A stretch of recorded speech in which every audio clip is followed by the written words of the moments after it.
can multiply our money, we will invest. Business is business. We do focus on strategic investments where it will be win-win-win for all the parties. So apart from just money, we do lot of value addition where we give market access, mentoring, manpower, motivation, methodology, mindset, like that many things. So if you want only money, go to any investment company. If you want money with value addition, you can come to us. After we investing, we connect you with other angel investment companies, other VC companies, family offices, private equity companies and all, where it will be like a wildcard entry for you. So because we endorsed you, and we already invested, we took the risk like that. So we do connect you with scale up. How to scale up is also we do. So we focus on early stage startups, early revenue generation stage startups where product market fit stage is crossed. So thank you. To stay informed about the startup ecosystem, subscribe to MyStartuptv.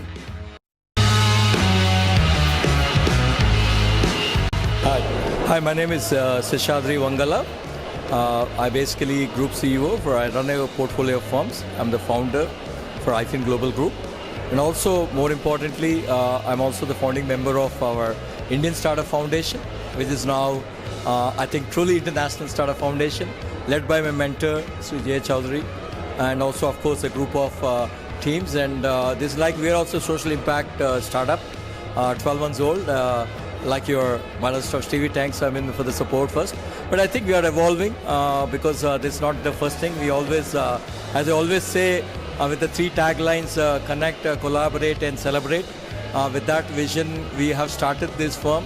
We have got a pro bono volunteers in the 12 months. The story has been, we started the second edition of our festives. We call it festives. So as ISF, I always say that very loud and clear that we are not for profit, obviously, but at the same time, we are not an event management company. We have a real noble cause. All of those people who are there came for this noble cause, led again by my mentor, for basically helping promoting startups, scale-ups by mentoring, and also have been privileged to have a lot of the global CEOs, investors coming all together. And of course, I believe in London and truly been part of organizing for the global stuff for this, and truly honored. I always say this in my early childhood days, I used to say JSR, now I'm truly working for him. And why him? Because already we have witnessed how the energy and spirits, I think we are trying to carry forward. And coming back the experiences, yes, succeed. Honestly, some of them has been also clubbed to our ISF, trying to bring in some daughter funds through ISF Angels, trying to do our bit to bring in this kind of cause for getting all in a room to kind of, more important to solve problems. It's not only funding. I think majority still needs in India. How do we create jobs? How the company should come here? And more importantly, what is that we need to enable them? It's not by funding you there. How do you enable them in the right direction? But the real thought leaders. So today we have the authentic, the unsung heroes all in a room. This is what I said. That is the uniqueness of this particular movement. I don't say this as a platform, it's a movement that's happening. And I wish and request everyone to join our organization, which is happening at the Holy Abode at Satyasai University, Satyasai Grama, where you all know a lot of activities are happening under His Holiness Madhusudan Saiji.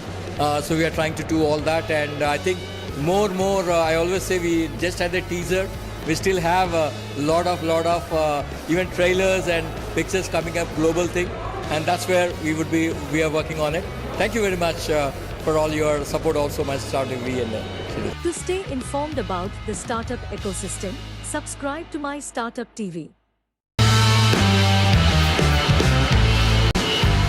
Hi, I'm Vikrant Varshne, Managing Partner of Succeed Innovation Fund. We are great to have all the hosts coming and joining us. We were trying to get the ecosystem of people, our investors, startups, ecosystem, ISF community, and everybody who's supporting the innovation ecosystem was invited. We are supporting the early stage innovation ecosystem. We have about 70 portfolio companies and many of them were here. And we are glad to see many of them doing very well, scaled up. Our fund is unique. We start from an early stage category and we support them in the growth journey by doing successive round. There is a big amount of mentoring which goes along to make them successful, and we are seeing the result of all of that. Our companies are doing well. Over a period of last 3 years, we have about 4x multiple on the capital invested, and that's a testimony that our investment thesis is working well. We invite more companies to join, as well as more investors to back us. Look forward to have more. ISF sub-fund is also a community that we have been supporting, and we look forward to working additionally with everybody who's supporting ISF ecosystem too. Thank you. To stay informed about the startup ecosystem, subscribe to MyStartuptv. My name is Vinay Kohli. I'm the center head for an AI company called DCube.io. It's located in Jubilee Hills, Hyderabad. We are a startup company. So this is the first time I've been to this place, and I find the kind of effort to be very enterprising. Definitely this kind of thing is very necessary for the startups, especially the mentorship and the direction. It's quite amazing. Thank you. To stay informed about the startup ecosystem, subscribe to MyStartuptv. Hi, I'm Vinuta, the Chief Community Officer of Draper Startup House. It's been a privilege to be part of this event. Succeed has been doing an amazing work. They have invested over 60 companies, and we have seen how this fund from Hyderabad has grown. There are very few funds in Hyderabad, and Succeed has been an example for us as to how a fund of early stage can really flourish in this market. I'm so proud to be here and actually connect with all my colleagues who have built this ecosystem together. And cheers to Succeed. It's been a wonderful ride. To stay informed about the startup ecosystem, subscribe to MyStartuptv. So I'm a mentor with ISF. Chaudhary Garu has been very kind in inviting me to be a part of ISF. So my investment philosophy is fairly sector agnostic. So I've got about 30 companies that I've invested in startups. They range from deep tech to clean tech to battery tech, different kind of industries. They're pretty wide ranging. So what I look at really is very carefully about what problem are they really solving. I have to be very, very clear about what that startup is trying to solve as a problem. Their problem statement has to be super clear, and then their solutions have to be equally clear. It's a question of looking at the team, see what their background is, and I'm not really too worried whether they come from IITs or IIMs or whatever. I just look at how much of a commitment do they have in terms of the business that they are trying to solve, the business that they are trying to build, as well as in terms of what their plans are. Normally when I hear a pitch that talks about my exit plan is going to be an IPO 5 years later, or I'm trying to be a unicorn, or one such thing, I'll just say that's it, thank you very much, no more. There's nothing to discuss after this. I want to hear from you, what is it that you are really trying to build? How much of hunger do you have in the belly? What are you trying to actually build? How passionate are you about whatever business that you're building? If you give me even 2x, I'm happy.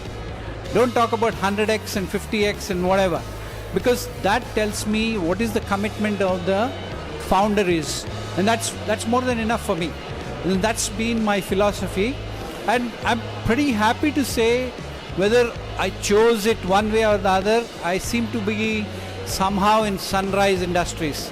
So I have charging equipment, I have EV cars, I have space tech, people like this, clean tech, so solar farms, cold storage chains, logistics chains. So end of the day, they are all technology, but technology as an overlay over real business. There's a bricks and mortar business, and there's an overlay of software. It's not pure software or SaaS or whatever else, because to me, I'm a trader. I come from a commodities trading background. So when I look at things, I strip them naked first, and then build back whatever needs to be built up, and see where is the economics, where is the cost, where is the economics in this whole game, and then look at whether that is sounding logical or not. So when we are in commodities business, we always look at how to price it correctly. So which means then you need to get your cost right? So that's how, and I look at funding and say, if someone is coming up with crazy funding ideas and trying to be high-fly kind of funding ideas, I say, no, that's it. Because you want them to build it step by step by step. So lucky that so far at least I've got at 4 or 5 of the companies who have done 3, 4, 5 rounds of additional funding, and they've been building. So every round has become like at least another 5 to 10x. So that's, I would say in a nutshell, is my ideas and philosophy. Thank you. To stay informed about the startup ecosystem, subscribe to MyStartuptv.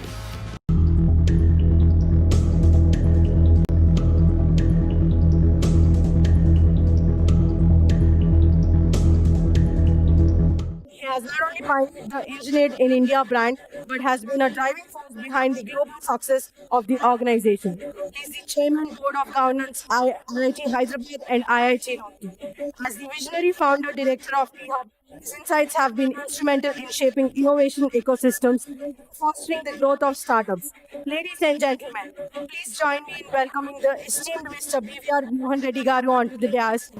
It's indeed an honor and pleasure to address you on this special occasion of T-Hub celebrating its 8th anniversary. As the founding director, I have seen how T-Hub has grown over years. And certainly, to me, T-Hub is an epitome of public-private partnership. If you see the people who played a critical role at the leadership level, to start with, the state government and the leader had the vision in making sure that further it got executed with the leadership of Jayesh Garu and the rest of the team in the government. Thereafter, if you see the further participation, the best of academic institutions which are in Hyderabad participated through their involvement in the growth of T-Hub. Whether it's to start with, it's Triple IT, P.J. Narayanan, Professor P.J. Narayanan is here, or ISB, Professor Ajit Rangnekar is here, or we are missing some of them from ISB or from the Nalsar University. But equally important is the role played by the corporate world, the private corporate world. People like Srini Raju, who is here, Sashi Reddy, and a few others have also been very, very critical role they played in making sure T-Hub is where it is today. But it's just not the people who have been on the board. To me, any institution's success is largely driven by leadership. And been very fortunate to have 3 rounds of leadership changes, all right, but at the same time, leadership which was exemplary. To start with, we had Srini Kulipara and J. Krishnan. That was the first round I had. The second round, we had Ravi. And now we have an outstanding CEO in MSR, or Mahankali Srinivasarao Garu. So I think any institution, if you look at it, leaving apart the board has more relevance and role to play in terms of governance, strategy, vision. These are the things. But on the ground, the execution is done by the CEO. So I'd like to congratulate MSR, especially for providing the leadership for the last 3 years. Outstanding job, MSR. Congratulations to you.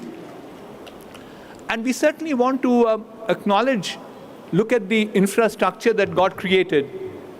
I didn't see Jayesh Garu, so I didn't want to call out his name, but I'd like to congratulate Jayesh Garu and on behalf of T-Hub, thank him for all the support he provided over the last 8 years to build the T-Hub in what it is. So join your hands to thank Jayesh Garu. And of course, we talked about how ecosystem helped us where it is today. There are several ecosystem players, whether it was the mentors, or it's the financial advisors, or the people who helped us in terms of investing, the venture capitalists. All of them had an extremely important role, and we like to express a sense of gratitude to all of them for building this outstanding institution, which anywhere you like to count it, any way you want to count it, it's the best institution for a startup ecosystem in the country today. Hopefully, I will see this institution grow to be one of the best in the world in coming, say, 5 years or 10 years. That's the objective or the vision that we have to lay for T-Hub. Given the opportunity that I have in terms of talking to my dear friends from startups, let me share a few thoughts with you, 3 of them to be more precise. The first one is, how many of you use generative AI? Can you put your hands up, please? In your day-to-day life. Perfect. That's reasonable. How many startups use generative AI in their offerings? Can you put up your hands up, please? I just saw 1, 2. There are about 3, 4 of them that have come up now. That is somewhat disappointing to me, because I believe that AI is going to be the game changer for all of us, irrespective of the industry, the product, the service that you're in years to come. I think MSR said Narayan Murthy believed only in terms of numbers, so do I. And I have a few numbers to share with you. If you look at the influence of AI at this point of time, which is now performing as good as human beings, the first example is handwriting recognition. I believe for handwriting recognition, AI tools from ground zero, it took 20 years to come to where we are today. It does 100% recognition. It's equal to a human being. The second one I have is speech recognition. It also took 20 years to do that. But there are 3 other areas I like to call out, which actually at this point of time are exceeding the performance of human beings. 3 of them that are there at 120% efficiency than a human being. The first one is the image recognition. That's at 120% efficiency of a human being. And you see this happening extensively in a number of fields. I actually happened to meet with 2 very eminent doctors who use technology to its best. They're the leading edge technology at this point of time. Professor Leroy Hood, who was here last week and spent time with Jayesh Garu also. And another gentleman called Dr. Joseph, what's his last name? I think it's Sir Joseph Suji, I guess. He's a Chinese guy from Nanyang Polytechnic Institute. And both of them talked about healthcare being today enabled by AI. They think 5 years from now, any doctor anywhere in the world, any doctor anywhere in the world will have to have an AI assist tool with them.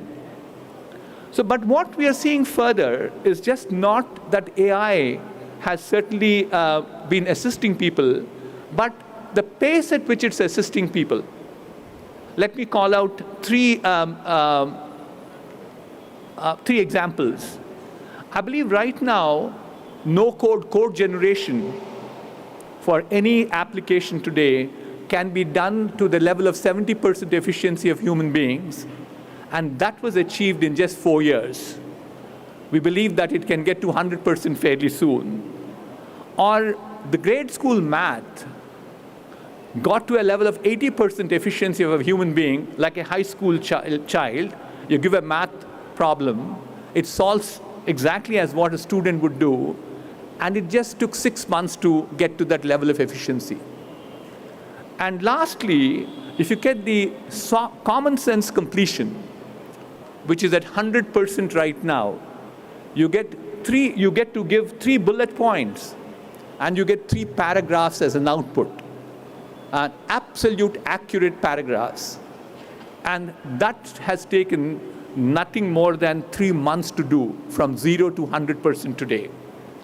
So therefore, AI is going to be everywhere. So it has become a de facto standard in any application that you do. So here is one more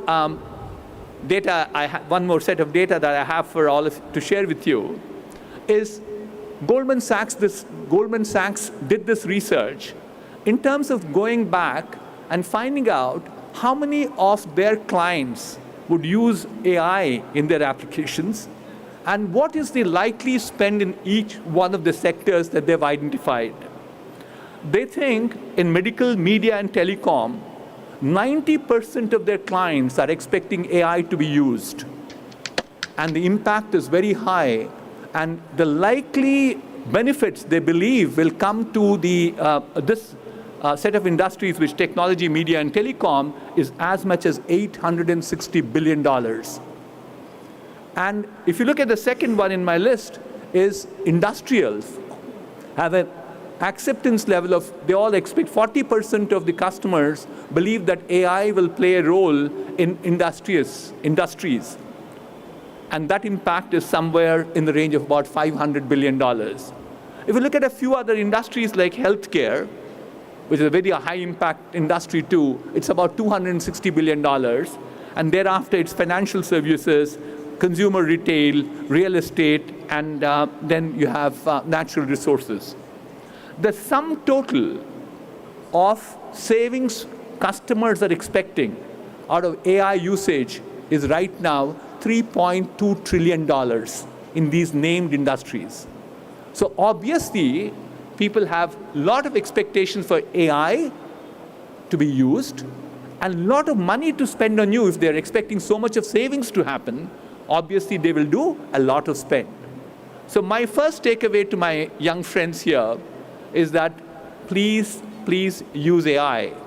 AI is all over the place. It has to get into your offering too. And truly, I think MSR or one of them said that Hyderabad has to become India's AI capital. And if that vision has to be true, if that dream has to be true, I think we have to definitely start with our startups too. My second piece of advice to all of you is that we have seen how the talent wars are going on at this point of time. The largest IT services company in this country, which is 500,000 people strong, were losing at 26% on a yearly basis, which is roughly, to give you a flavor, which means that they lose about 125,000 people every year, or they lose about 10,000 people every month. Every month, trust me. This is all public data. So obviously, the startups are also under enormous amount of pressure. You may not reveal it to me, but I know with the startup ecosystem that I work, how much pressure you have with the talent. So therefore, I think startups have to pay a lot of attention to your talent. Your ability to recruit them, retain them, reward them, retrain them, that's equally important, is going to be very critical for your success. So please do not ignore the talent part of it.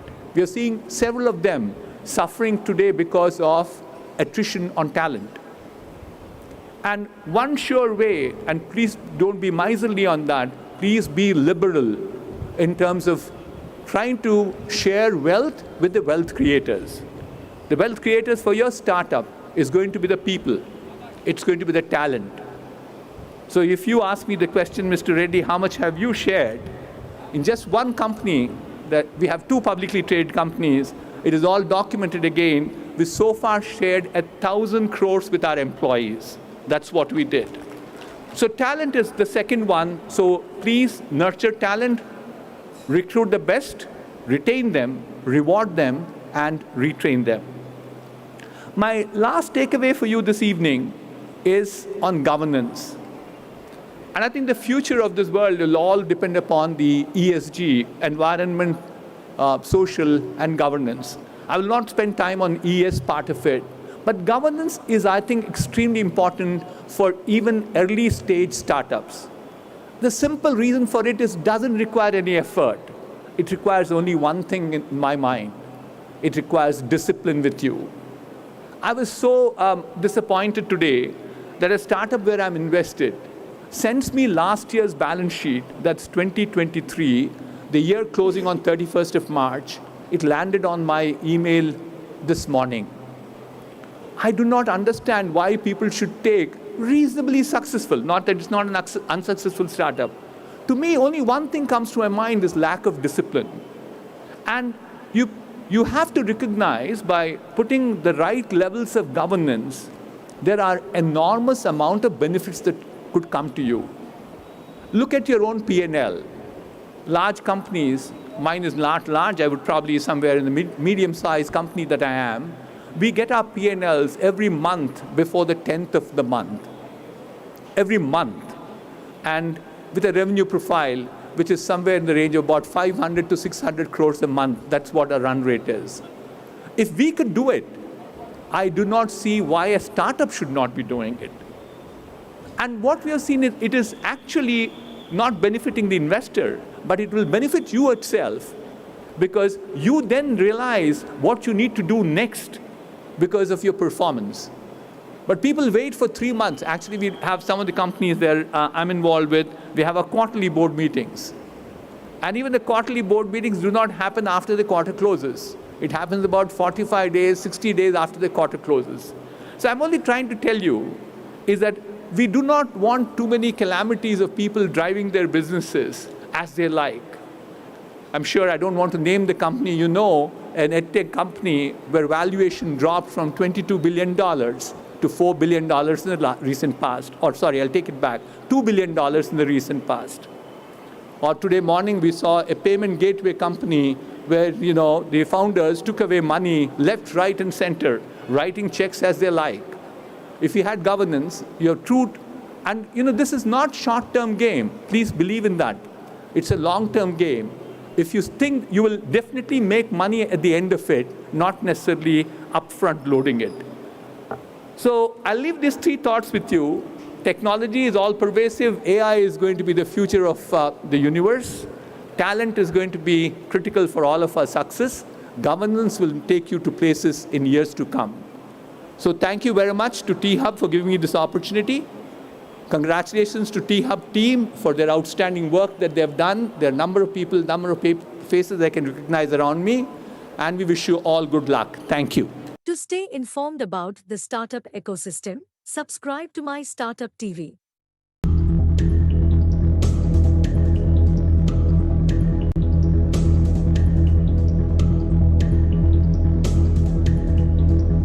Joining us, we have for a keynote address is a distinguished civil servant, a key player in shaping the technology landscape of Telangana. As the Principal Secretary of the Department of Innovation, Technology and Industries and Commerce, Government of Telangana, he has been a driving force in fostering innovation and development. Please welcome the insightful and dynamic Mr. IAS to share his perspectives on the future of technology and entrepreneurship. I feel very proud that we are together celebrating the 8th anniversary of T-Hub. One thing which connects all of us is that we are all well-wishers of T-Hub. We may be wearing different hats. I represent the government. Some of you are investors, some are members of the startup community. But in some way or the other, we are all well-wishers of T-Hub. And to see an institution in which we are all invested in so much, do so well, become some kind of a national role model, international role model, it really gladdens my heart. In fact, occasions like this also makes me feel very nostalgic because, as was pointed out, I have been there literally from the day one, day zero actually, of this institution. And to think back of those days, those times is something which is very, very kind of nostalgic for me. So, while we have celebrated 8 years today, while we have completed 8 years now, obviously the preparatory ideas, the preparatory work began almost a year and a half before that. Literally, after the formation of Telangana state. And I still remember 9.5 years ago, when our minister got this idea that let the government itself create an innovation space where local minds and talents can all be converged, and we can do some absolutely great work there. There were not too many takers for this idea. In fact, as all of us know, in other cities where innovation ecosystems have grown big, a city like Bangalore, for example, or Gurgaon, or Pune, or Bombay, and even elsewhere, the popular narrative is that these things should be allowed to happen by themselves. This growth should happen organically. The markets will select who is the winner, who is to be kind of supported. The governments don't have any role in this. That is the popular narrative. And of course, this narrative has been in some ways fueled by the IT industry. The IT industry today claims that because the government stayed away from it, they became so big, they became world beaters. Part of it could be true, but there is lots of government support which has also gone to the IT industry, of course. That's a different issue altogether. But that remains the dominant narrative, that governments don't really have to do much in these kind of subjects. But our minister took a very contrary view. He tried to promote a counter narrative that governments can actually do quite a lot, provided their support is very strategic and it really addresses.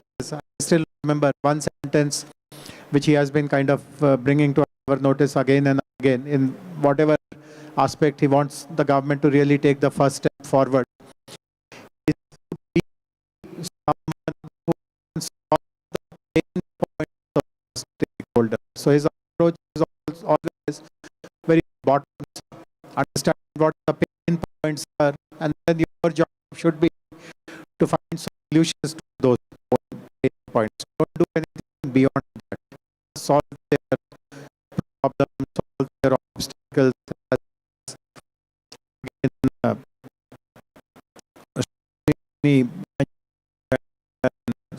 someone else alluded to.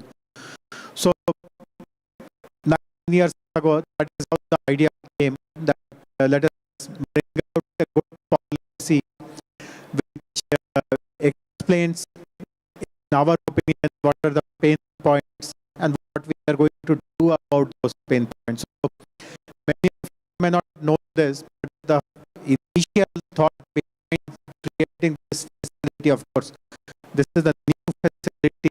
We used to have a facility in the Triple IT campus for many, many years. The idea of providing that space was that demand came from startups. In those days, there were hardly 50, 60 startups in Hyderabad. But when we had met them, one of the demands which had come from them was that in this enclave, which we all know as Hyderabad, the land rentals, property rentals rather, are very kind of high. And for a startup to take property here for its office is next to impossible, which is true also, because you are at the beginning of your journey. You can't have that kind of revenues to pay for, let us say, 70 rupees an SFT or 80 rupees an SFT. Of course, in those days it won't be 70 or 80, but regardless.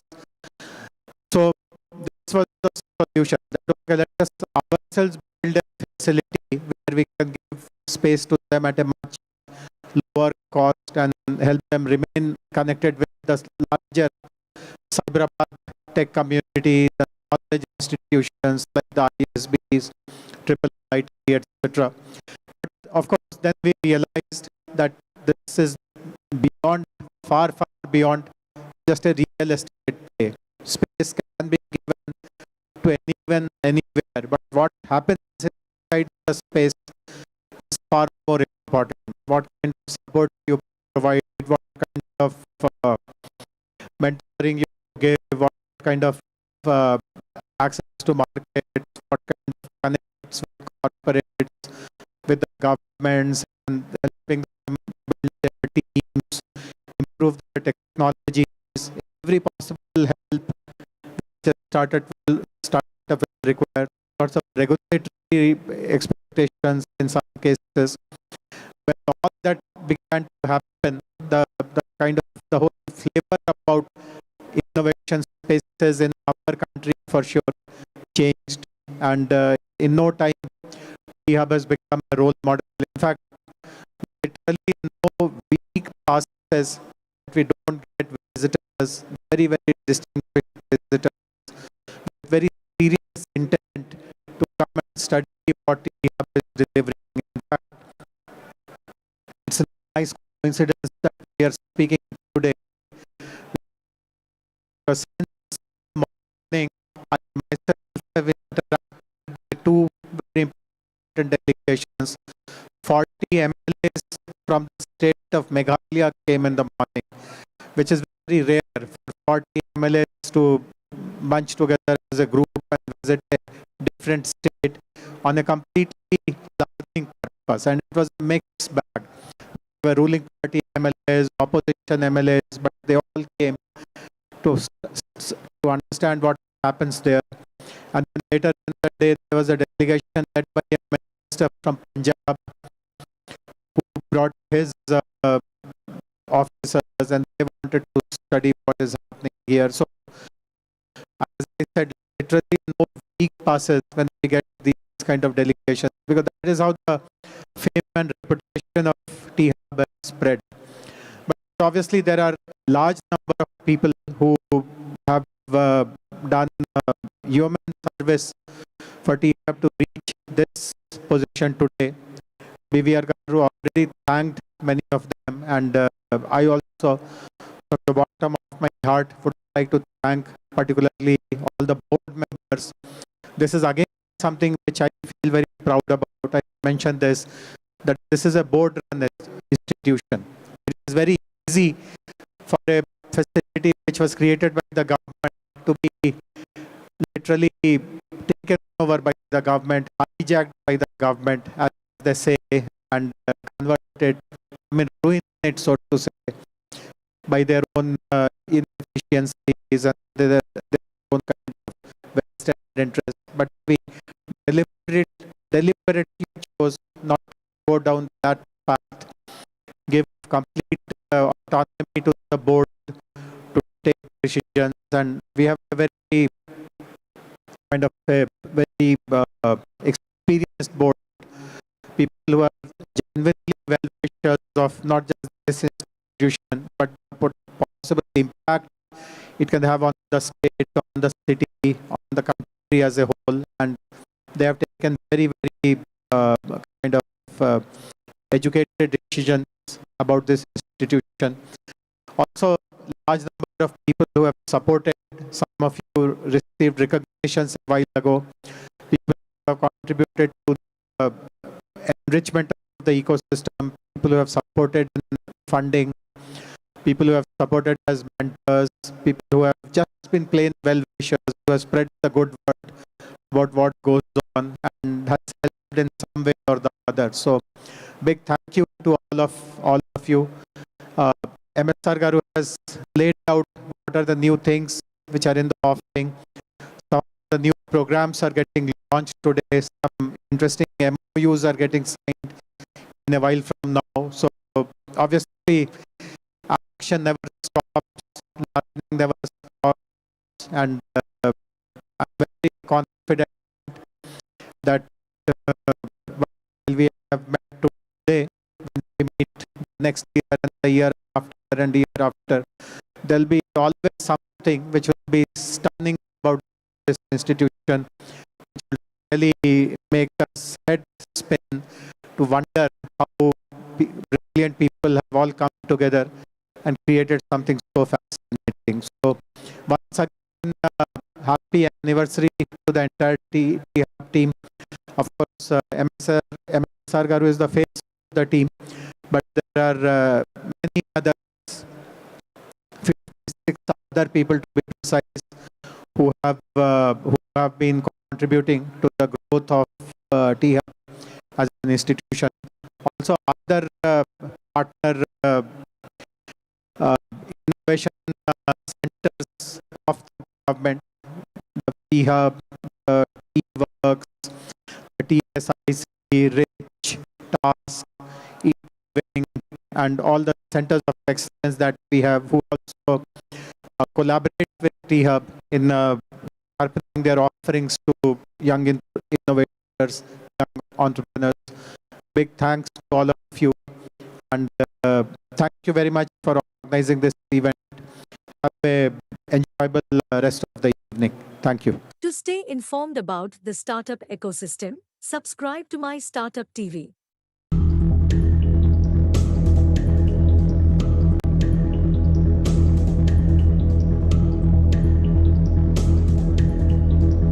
It is an honor to invite to the stage the Chief Executive Officer of T-Hub, Mr. Srinivas Mahankali. Please join me in welcoming him for a special address that promises to inspire and enlighten. Thank you for taking time out to be part of this event. Sometimes people ask, why do you do this foundation day every year? Right? I know we are right in the middle of cricket fever, but I'm sure some of you are also F1 fans, right? I'm going to try and draw an analogy between what we are doing today on Foundation Day and an F1 race. So I'm sure all of you would have seen this thing called a pit stop, which happens in F1 races, right? So the world record in F1 is by Red Bull, 1.91 seconds. Okay, 1.91 seconds. And in the 1.91 seconds, there are about 23 people who get together to refuel the vehicle, to change the tires, to fix any mechanical glitches, and so on, right? And there's a lot of teamwork, there's a lot of coordination, and there's of course, speed. Right? So a pit stop is also a good time for them to redefine race strategy, right? And a foundation day, the 8th foundation day for us, a good time to reflect on what we've done in the past and what we want to do in the future. So that's the analogy. I hope, particularly for those of you who are F1 fans, I'm sure it will resonate. So first of all, it's been an amazing year. We've been here at this new facility for the last 15 to 16 months. It's been an amazingly incredible journey. Not every day is different in terms of whom we interact with, whom we solve problems for, be it a startup, be it a corporate, or be it a government. And first of all, I want to thank the government, my board, the ecosystem partners, the value partners, the mentors, and most importantly, the startups for giving us this opportunity to be of service to you. Right?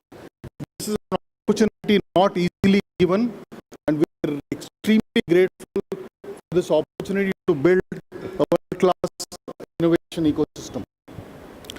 So as I reflect on the last year, just thought I'll share with you some highlights of what we've done.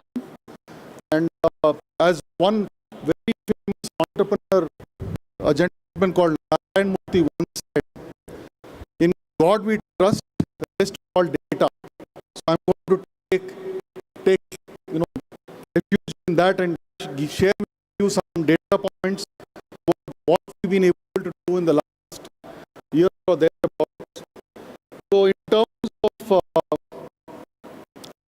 of the work we've done, we've ran 36 programs last year. We've had close to 188 startups whom we've nurtured through our programs. Cumulatively, they've raised a small amount of money, Raj, not as much as you have done. They've raised about 42 million so far. But again, you have to recall that many of them are very early stage, right? I think what we've been able to do successfully is now build an ecosystem with over one of the things which I keep getting asked, and a question which, is how many unicorns have you generated? So first of all, I think the premise is the wrong question to ask, because our focus is working with early stage companies, working with them from zero to a pre-series A round.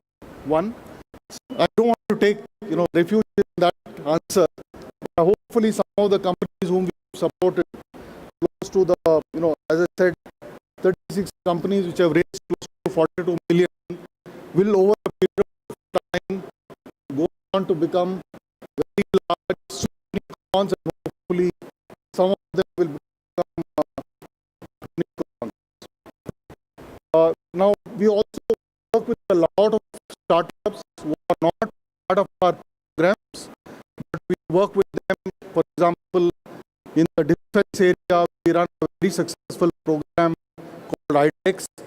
We also run several corporate engagements, and today about 97 of our startups, we did a quick count, 97 of our startups in the last 15 months have raised close to $600 million of capital.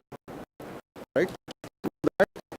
I'm also happy to share with you that some of you may be aware that we have a government-supported fund called T-Fund. In T-Fund, we invest fairly small stakes. We take typically a minority stake of between 1 to 2%. The amount of capital invested ranges between 25 lakhs to a crore. We've invested in about 7 startups, and I'm happy to say that 3 of the startups have gone on to raise a Series A round north of 3 million.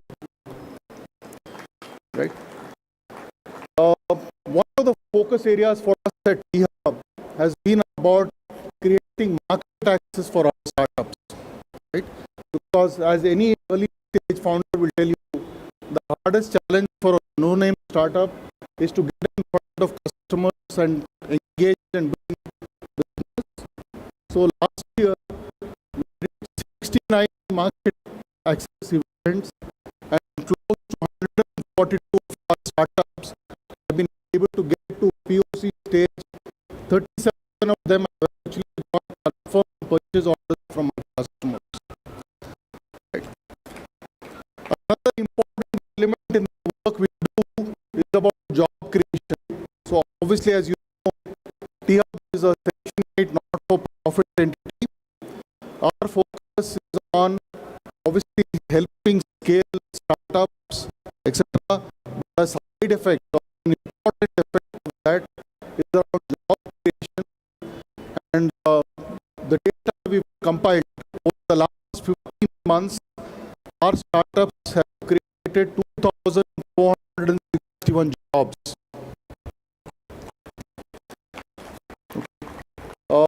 Another area where we focused on is many of our startups also at how do they get early stage interns, entry level jobs, etc. So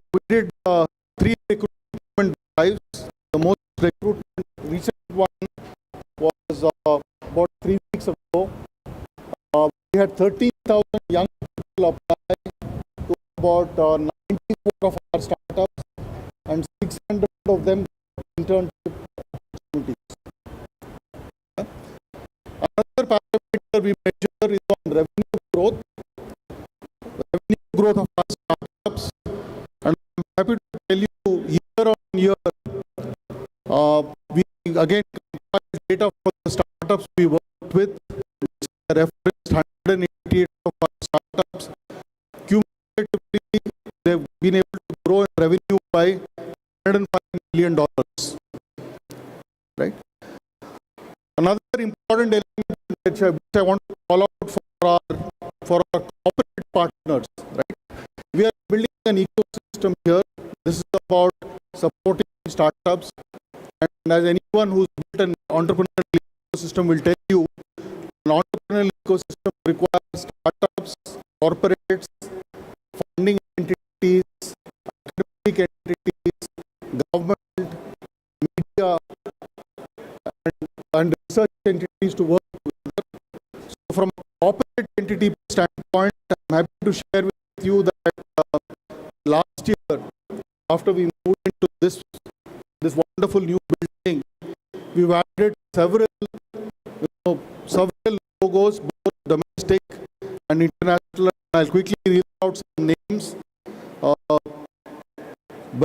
Here, which is a joint venture between Berkshire Hathaway and Jefferies Financial, Reckitt Benckiser, which you will know for Dettol, Infinity Learn, Bosch, Aditya Birla Group. I want to also call out our first social impact incubation entity, which is the CARE Foundation. I have Manoj here, the Adani Group, Renault Nissan, etc. So this engagement with corporates gives startups lots of visibility, helps them to get in front of them and get to a point where they get orders and get POCs. We also have members from the defense here. I have I can see him here. So we run T-Hub now. Today is India's second largest defense tech incubator. We've supported 33 startups, and they've completed 42 defense challenges. Right? So a lot of numbers. I know some of this may not necessarily resonate with all of you, but as I said, in God we trust. Rest all data. Also call out to our mentors. Many of our mentors, we have now a pool of about 175 mentors. Many of them are C-level executives, entrepreneurs. A lot of them do their work pro bono, silently. And I think they've done amazing work to support our startups. I want to call out our value partners. Many of them have again given a range of services from accounting, taxation, patenting, digital marketing, recruiting, etc. And some of them have given close to about $1 million of credit to our startups. Last but not least, I want to especially call out the support we've got from our consul generals from the UK. We're pleased to announce here that we've signed a program with Innovate UK. So 20 of the startups from the UK will be incubated at T-Hub for a period of 2 years between India and the UK standpoint. We're also actively in conversation with our friends from Turkey to basically set up a technology transfer office to enable technology transfer between universities and industrial bodies in Turkey and in Hyderabad. And last but not least, French embassy. We have the Consul General of France here, my my friend Thierry, we are setting up a Bureau de France, which is to promote startup exchanges between India and Paris. Right, so that's up on the 6th floor. So in the last 1 year, very quickly, we've also, we have 2 banks working here. We have now active engagement with over 40 PCs. For those of you who have not been to TIA recently, we've also opened an experience center. So this is where we are showcasing all that our startups are doing. The first phase of that has startups which are in the healthcare and medtech space. We are expanding that to cover all the areas which our startups are engaged in. So what lies ahead? So starting this month, we are launching DSP-funded AI ML Center of Excellence. This is the first of its kind in India. We hope to have about 80 startups, and obviously close to about 40 of them will be in the Gen AI space. So we think there's an opportunity for Hyderabad, in conjunction with the TAI mission, which has been done with NASSCOM, to become India's AI capital. Now, to come back to that question, which is how are we going to build an ecosystem to support and build up unicorns and unicorns? So we are launching a program called T-Scale, which will be up and running by the end of this year. So we've identified 20 high-performing startups who we think, with the support of this extended ecosystem, which is corporates, government, funding entities, etc., can now scale to the next level. Right? From a thematic standpoint, one area which we are going to focus on is going to be around climate tech, because clearly today sustainability is the need of the hour, and you are going to see a lot of action. There's also a conversation of around partnering for a venture studio, which we'll talk about more when we are in a position to announce it. So the areas of focus for us will continue to be our core areas, which is health tech, enterprise tech, mobility, sustainability. We also launched India's first semiconductor, cohort. We already have 15 startups which have worked in that space, whom we are supporting. So I'm going to close with a quote from my favorite poet, Rabindranath Tagore. I'm going to take the liberty of paraphrasing Tagore. So Tagore said, where the mind is without fear and the head is held high. So I'm going to now twist it a little bit. I'm going to say, where the mind is without fear and the head is held high, where innovation is free, where entrepreneurs are nurtured as roots of a tree. At every step, we pave the way to success. With mentors and partners, we feel blessed. Into this heaven of innovation and entrepreneurship, let my country away. Okay. So I hope that's a reasonable approximation of famous poem. So first of all, the other question which I wanted to end with is, people keep comparing us with Bangalore, one of the other major metros. Some of you may recall there used to be a car rental company called Avis. Okay, and Avis's motto was, we are number 2, so we try harder. And please be assured, we'll try damn hard. Okay, and so thank you for being part of our journey. We really appreciate all the support we've got from the ecosystem, from every one of you here, from our board, from our investors, from our corporates, and last but not least from the startups. We recognize that the reason for the existence of T-Hub is startups, and we do our very best to ensure we create an environment to support you in your journey to scale.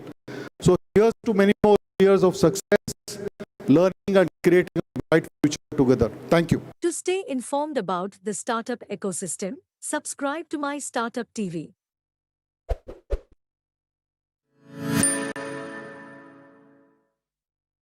Next on our agenda is a thought-provoking panel discussion with the three pillars of any innovation landscape: an investor, a founder, and an ecosystem builder. Ladies and gentlemen, our moderator today is a true luminary in the world of entrepreneurship and community building. Please welcome the visionary and one of the major driving forces behind transforming Hyderabad into a global startup hub, the illustrious Mr. Srinivas Kolipara, the man that needs no introduction. Sir, I request you onto the dais to introduce the panelists and moderate the session. It's a pleasure to be here on the 8th anniversary of T-Hub.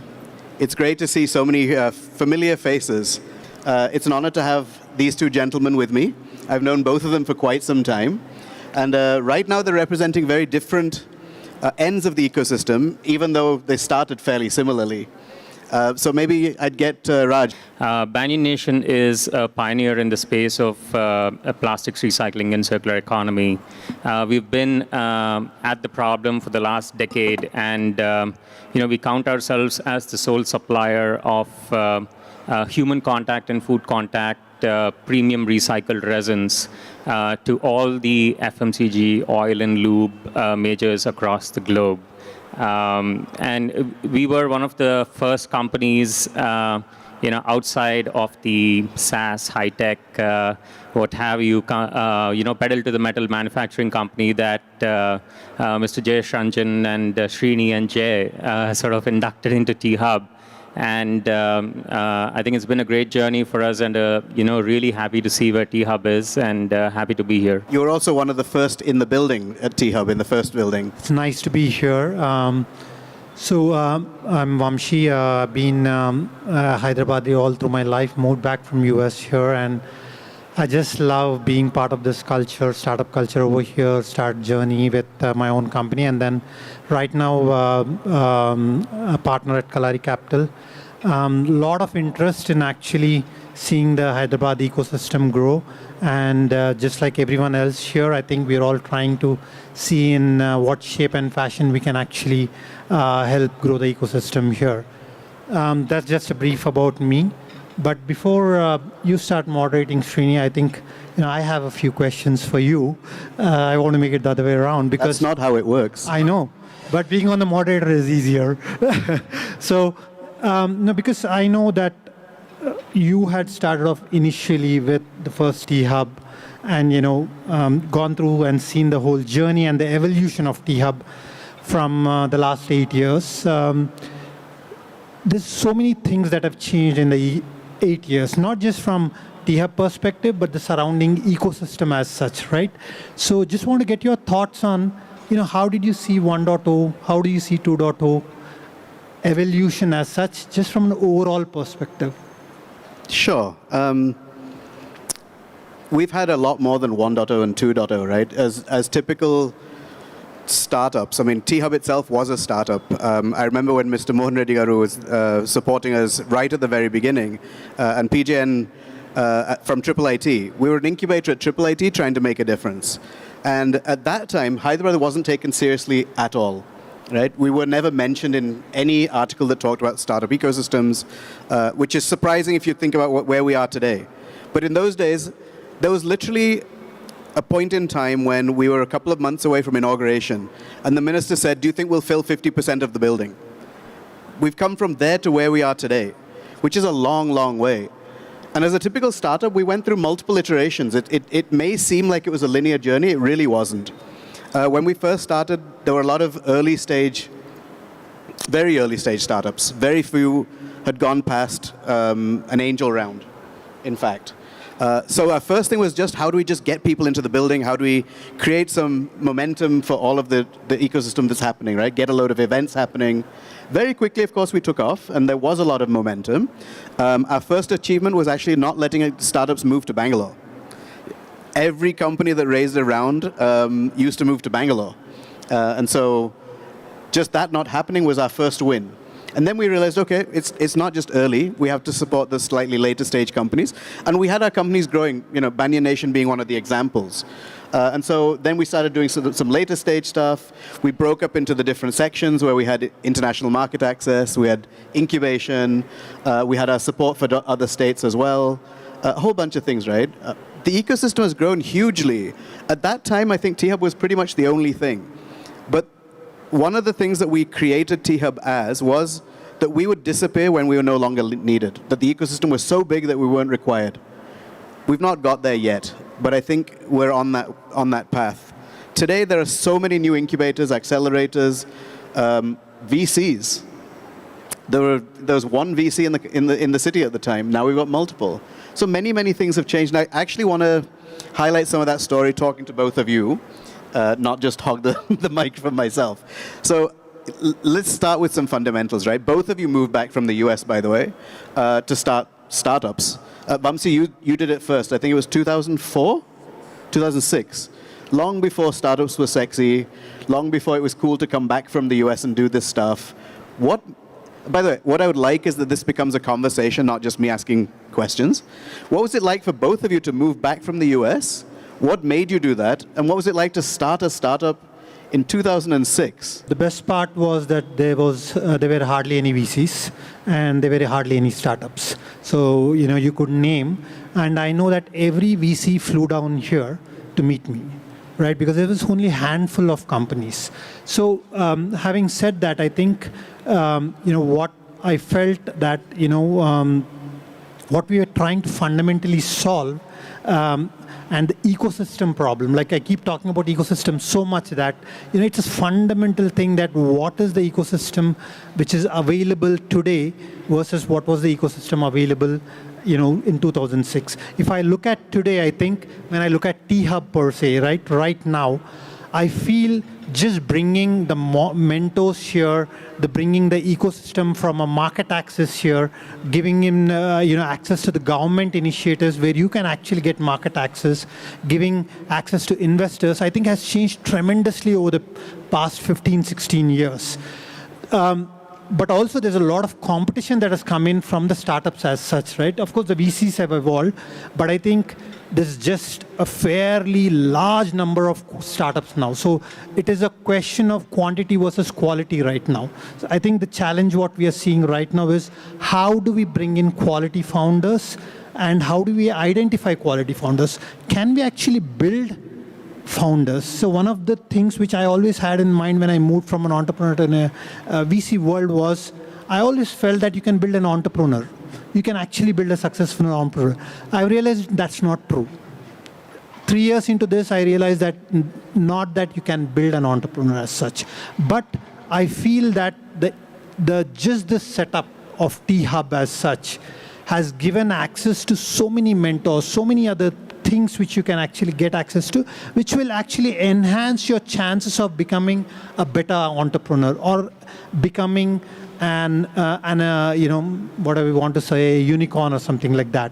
So I feel that with the growth story which we are talking from an India perspective, moving away from services to a product-based, category as such, our minister always keeps saying that we are right now the largest exporter basically of software, but we know that we wanted to go towards a paradigm shift where we are talking not from a services standpoint, but a product standpoint, right? How do we build something which is actually global, something where we can actually move from here to the global audiences, which comes with enterprise SaaS or not just enterprise SaaS, consumer products also, right? So it's hardware, software, and all that stuff. So I feel the ecosystem has changed a lot from when we started to what the opportunity we have today.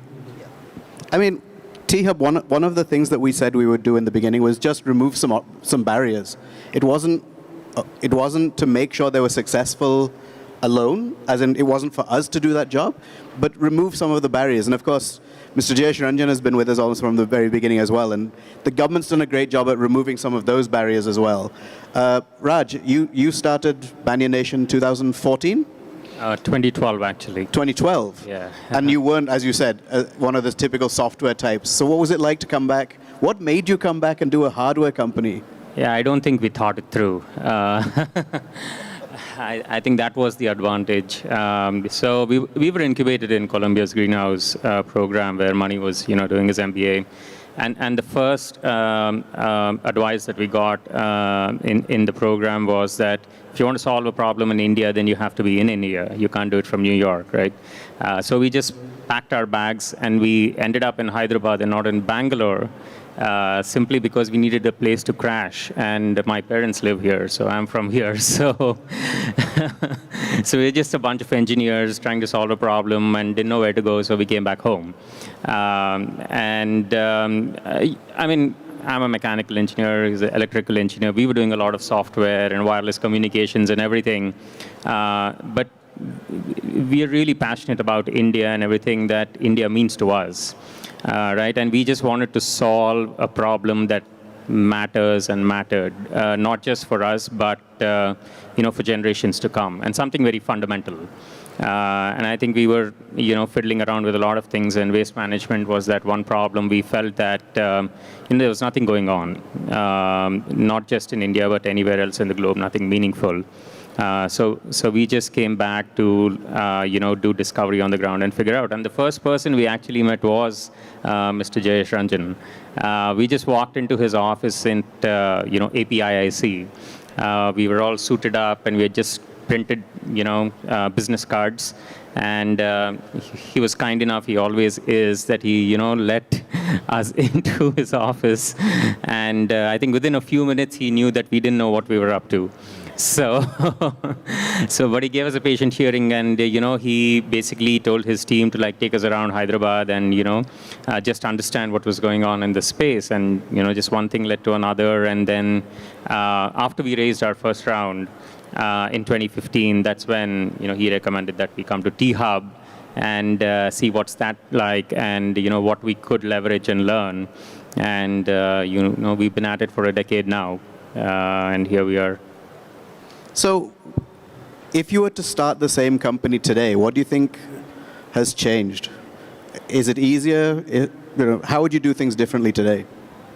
No, it's absolutely, things have gotten a lot easier and more mature. I think when Mani and I started, like I said, nobody was talking about garbage. We were the only two people talking about garbage all the time. And we were the garbage guys. We went through a dozen pivots, as you know very well, and now we are the pioneer in the space in plastics recycling and circular economy. That's an industry that does not exist, and we are the guys who are building that as we speak. Right, and proof to the pudding, we actually set up a plant here in Telangana. Right, it's in a 5-acre facility that we sort of leased out, and we've been doing this for it's the first commercial facility of its kind in the country, and I think we've gotten a lot of help, obviously from T-Hub, because we were able to run so many pilots, be part of so many initiatives that we would not have been a part of. Like MSR was saying, I mean, you have market access programs, right? And you guys babysat us all the way. And I think that's a big deal, right? People used to ask me in the Triple ID campus, how do I get into the building?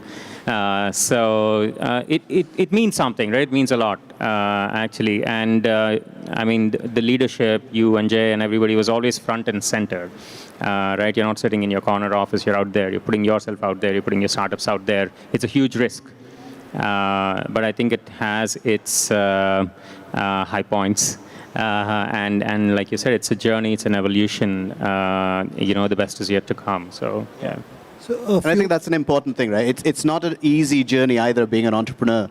Nowadays, people seem to think that, you start a startup, you raise, 50 million, 100 million within 3 or 4 years. That's not the path. I mean, I've seen both of you. It's taken years. Same question to you, though, Vamsi. What's changed in the ecosystem from when you started the company to today, and how do you think it's easier? So I think one of the things I really, and I know I can be harping about T-Hub so much, but I really love doing that because I think, I was just talking to MSR Garu just a couple of months back, right? And I said, the market access you can get today from the government perspective to solve the problems is just amazing, and the reach. So I went to MSR and said, hey, I know that there's so much digitization we can do on mandis because I spend a lot of time on agri-tech solutions, right? So I said, what's happening on digitizing the mandis and all that. He had put me in touch with the agriculture secretary in the next day. I was able to do the meetings in the next couple of days to get a fairly good sense of what is happening in the market, what is the opportunity that exists. Now, can you build a solution for that? It's a monthly turnover of like, say, 100 crores. Can you build a SaaS product to work for that, which can be built through the country as well? So there's a large opportunity to build a unicorn like that, right? But that is only possible today because you are able to get that market access. Similarly, some initiatives which the government has done, which has really helped the startups which are actually here, some of the investments which we have done for companies where they were struggling to get to the next level. The T-Hub fund just jumped in and pitched a bridge round over there, with which they could get to the next round, which is a pretty big round for them to actually scale up. But that intermediary step, which was required for that startup to get to the next level, happened because T-Hub could actually jump in when no one else was able to come and support it. I think those kind of elements, because a lot of the things is a 0 to 1 journey is very different, a 1 to 100 journey is very different, and a 100 to 1,000 journey is very different. But we know that 90% of the startup fail in 0 to 1 journey just because of the reason that someone is not able to give them the right kind of guidance, which still happens because we look at some companies. We were just talking about a company which we were looking from a T-Hub perspective. They were pitching and just asking, and the amazing companies, right? This guy wants to go build reusable rockets, right? Competing with SpaceX. The ask was like around 25 lakhs just to do a small prototype, whether I can do it.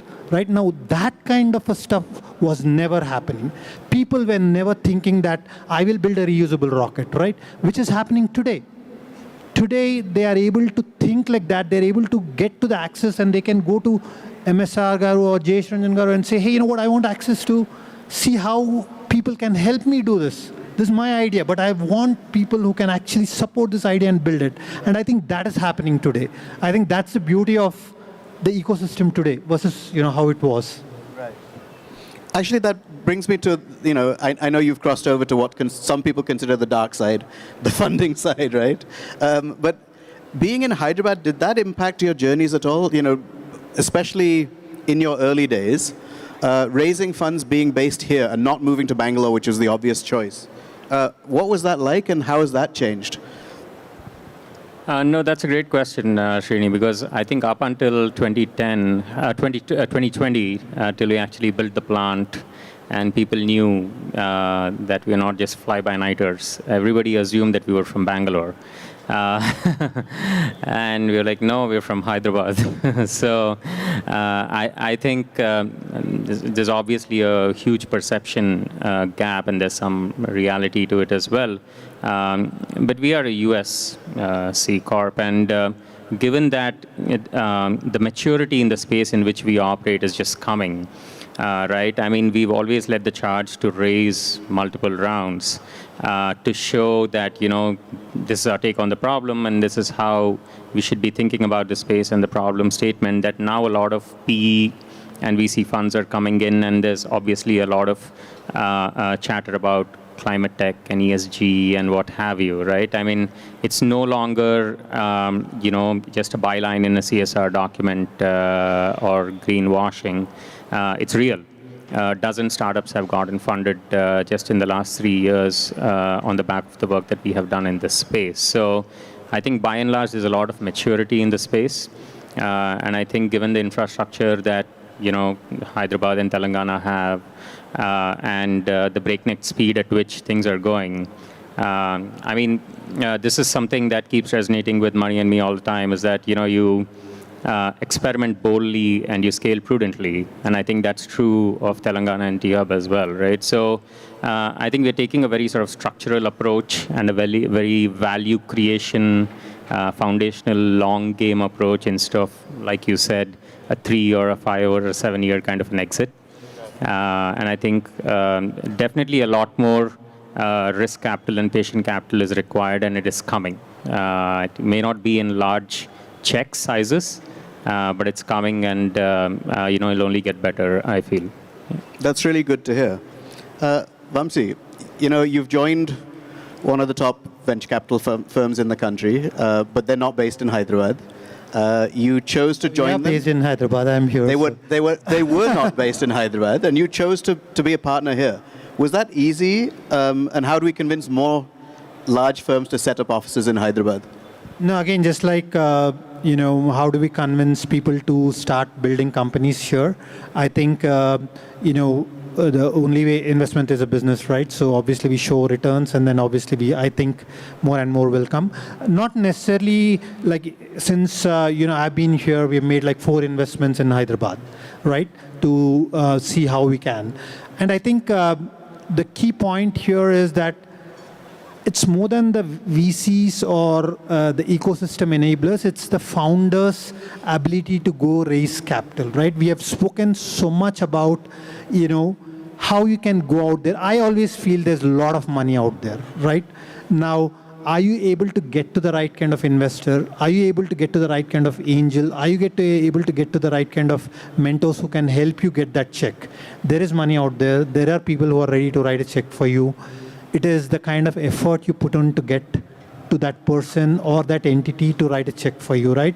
Most of the times I see people not taking that very seriously, right? A lot of founders actually take the first rejections and move on. They're not persistent, and they don't think that the world is large enough. If you reach out, there is a check waiting for you. This has been my philosophy all the time. So I feel, when I talk to my colleagues back in Bangalore, there's always like, what is happening in Hyderabad?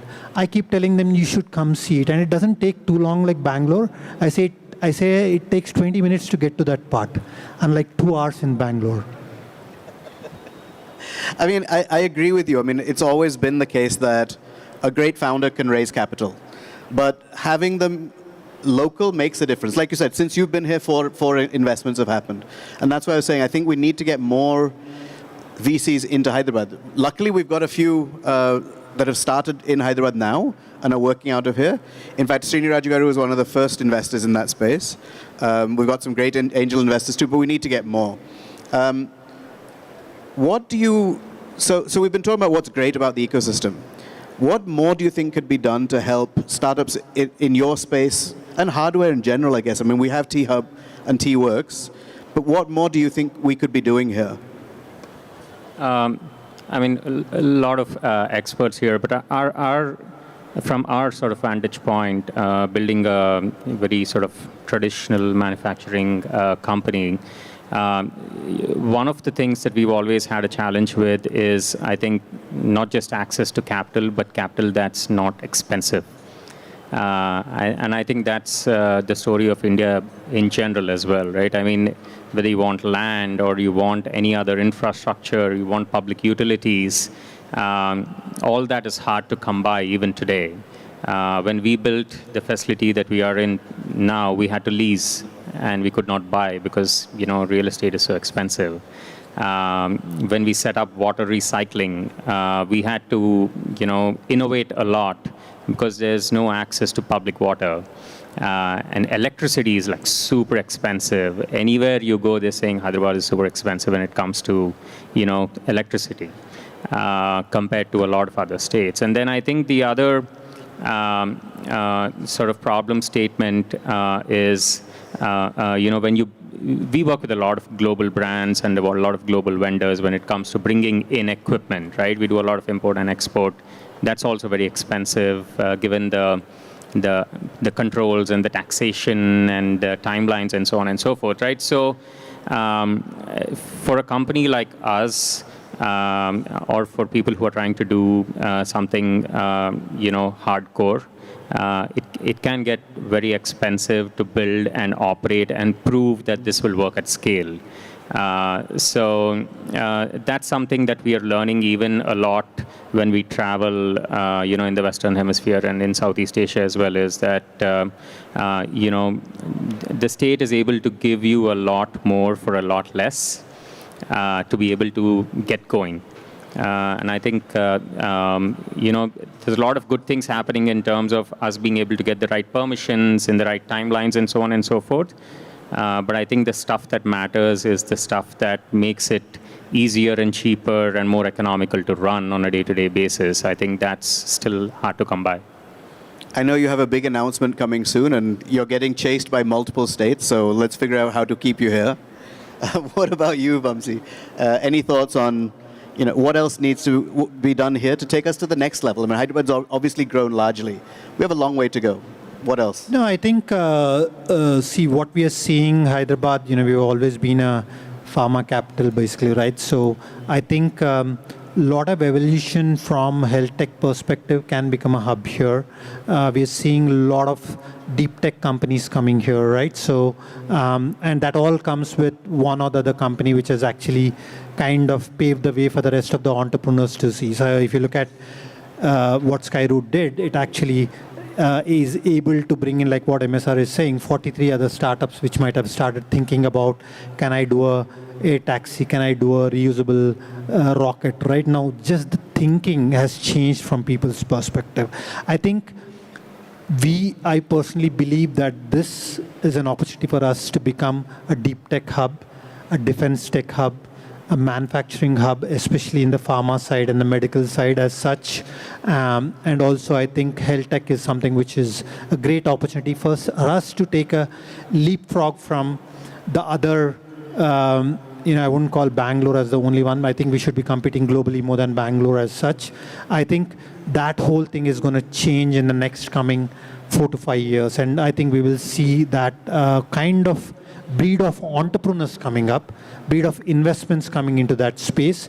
This is not going to be, like what you said, a capital raise game. This is going to be a core tech game. So I think we'll be building, we'll be seeing founders who are going to build sustainable and profitable businesses, and which are going to be having more of a global appeal than a local appeal. Yeah, I think that's a good point. I mean, the government is doing a lot on the fronts that you mentioned, whether it's healthcare and life sciences or it's defense and manufacturing. But how do we get those companies to engage more with our startups and work with innovation, I think is something required. I mean, even at T-Hub, one of the things we found was that when we were doing our corporate innovation programs, the majority of the companies that we worked with were multinationals. We weren't working so much with domestic companies. That's changing now.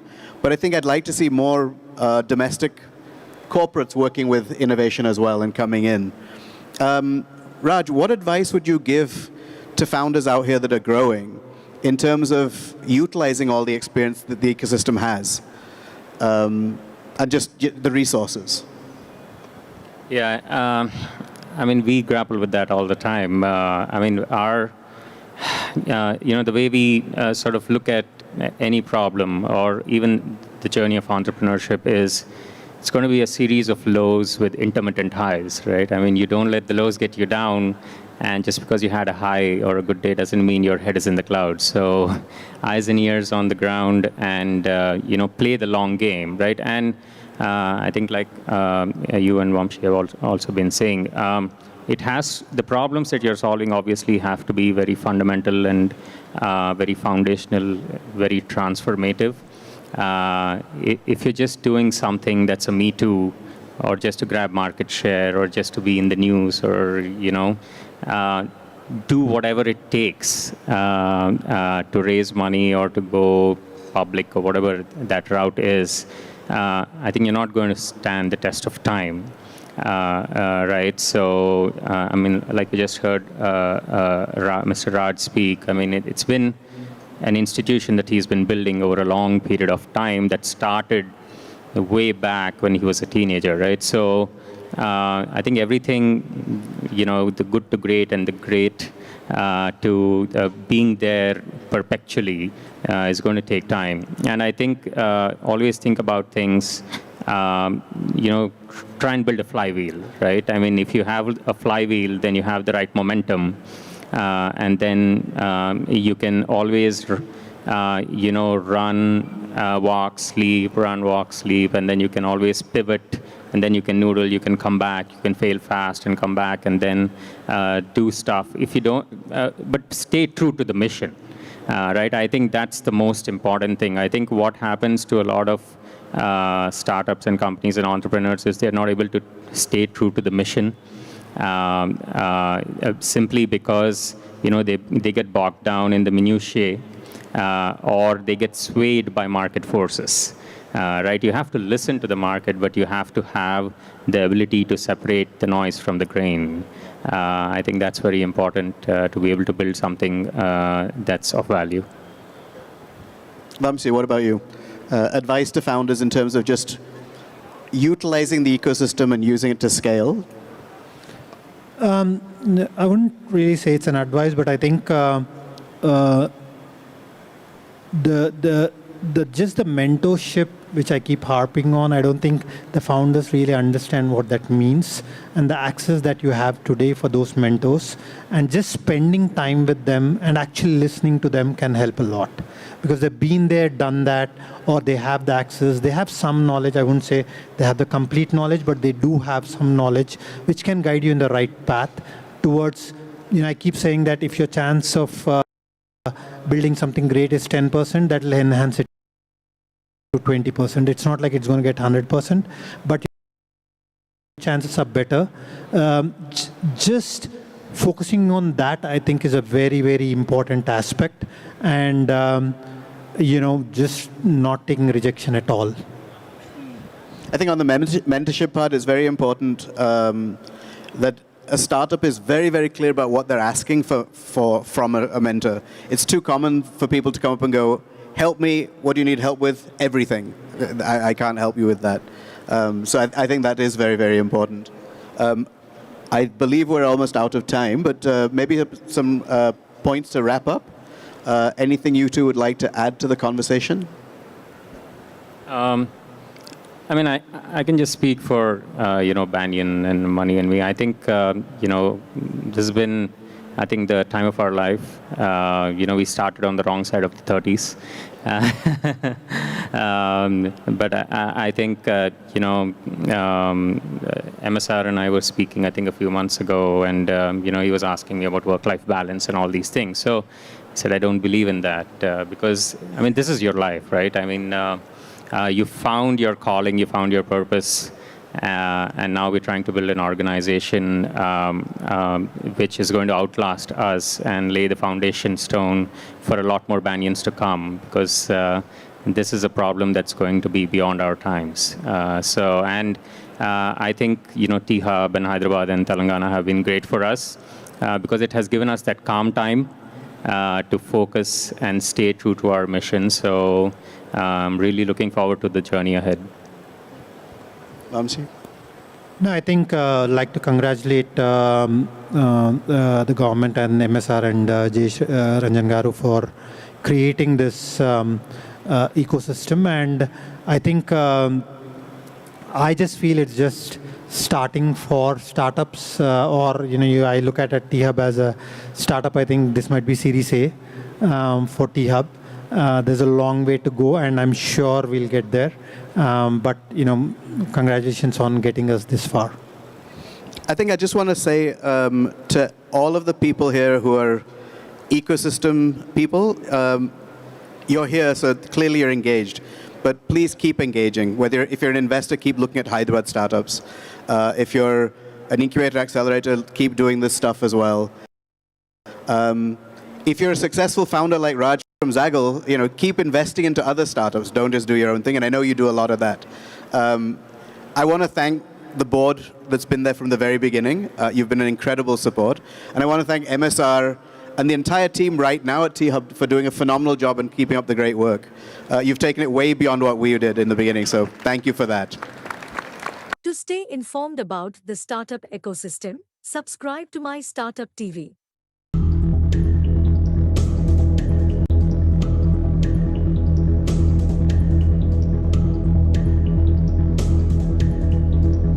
I don't see the energy in the crowd so much today, and I hope that pulls up as the event progresses.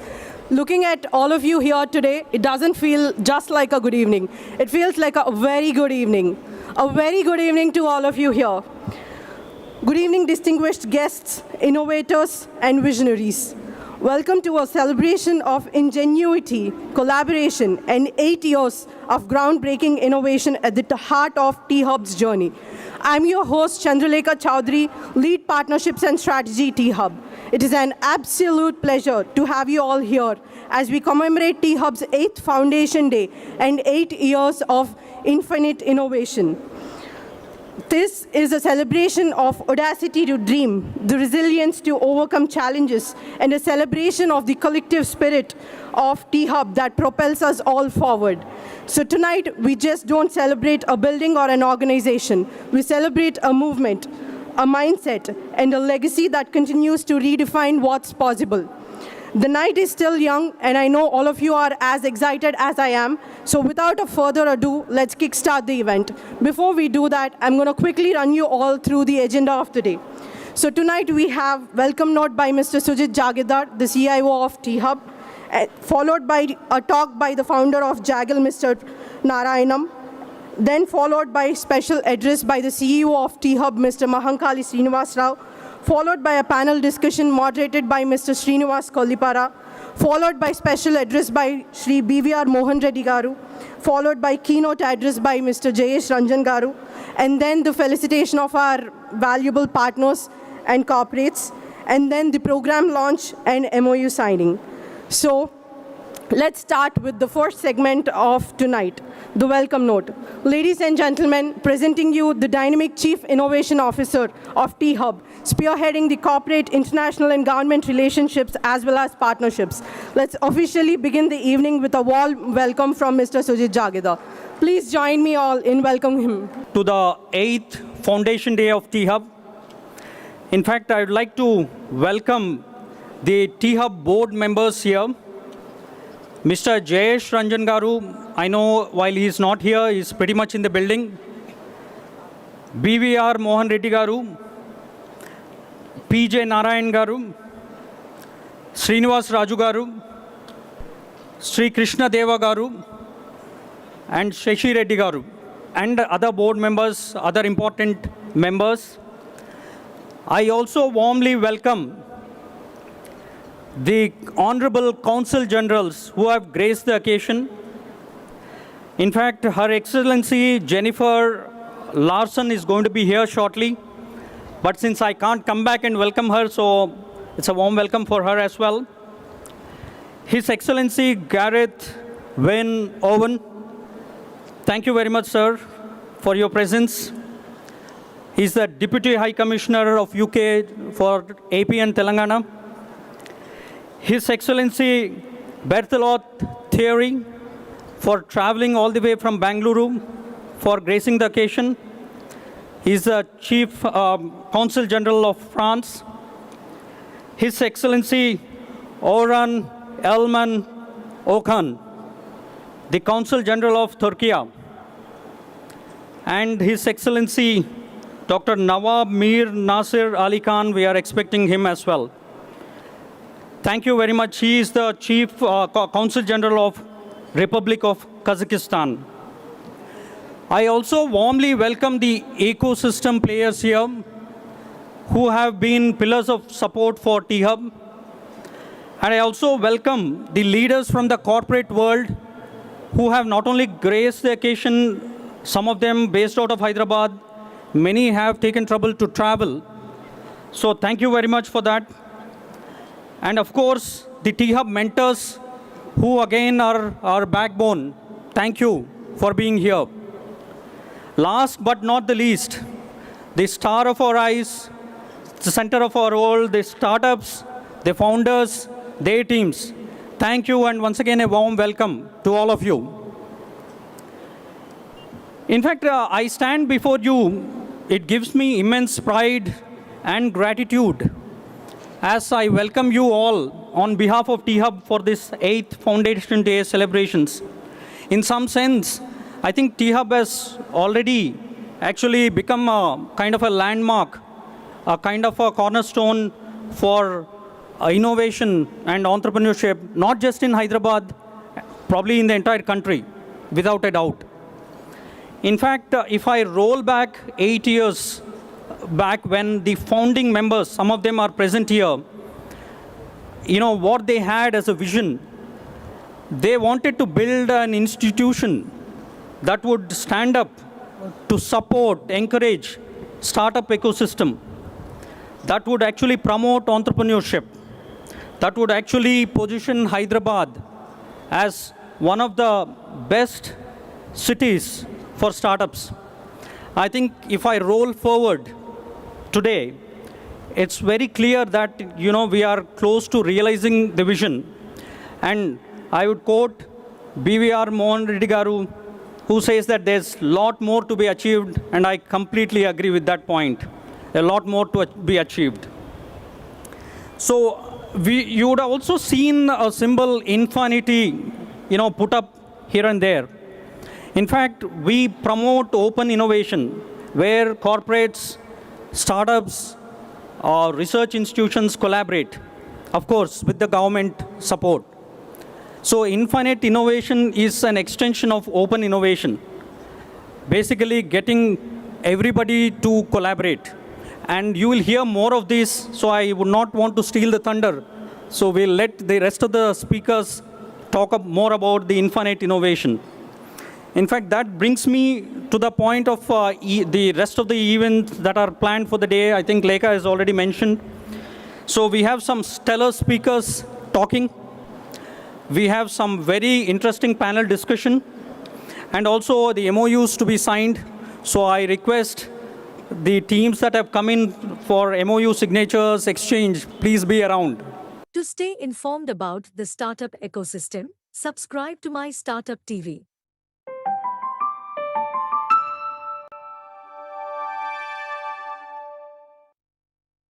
So I would definitely welcome Raj P. Narayanam, the executive chairman and the founder of Zaggle, to share his story. It's a phenomenal story from concept to IPO. I think we are all willing to learn from his experiences. Thanks, Raj, for accepting this particular invite.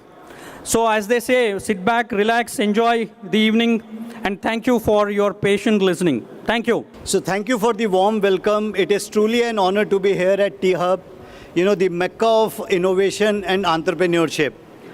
Discussing a topic that deeply resonates with me, the journey of Zaggle from an idea to an IPO. It has been a long journey, 12 years, but we have made it from zero to an IPO. That is what creating the IPO 0 to 0 and in between creating the IPO is how I'll put it. For me, an idea is a desire deeply anchored in a dream. The true essence of an idea is in the journey that it takes and not just the starting point. The idea and the dream to go to IPO has not been the last 2-year hustle as most of you around me would have seen it. It has been a dream deeply set in my heart and mind for decades.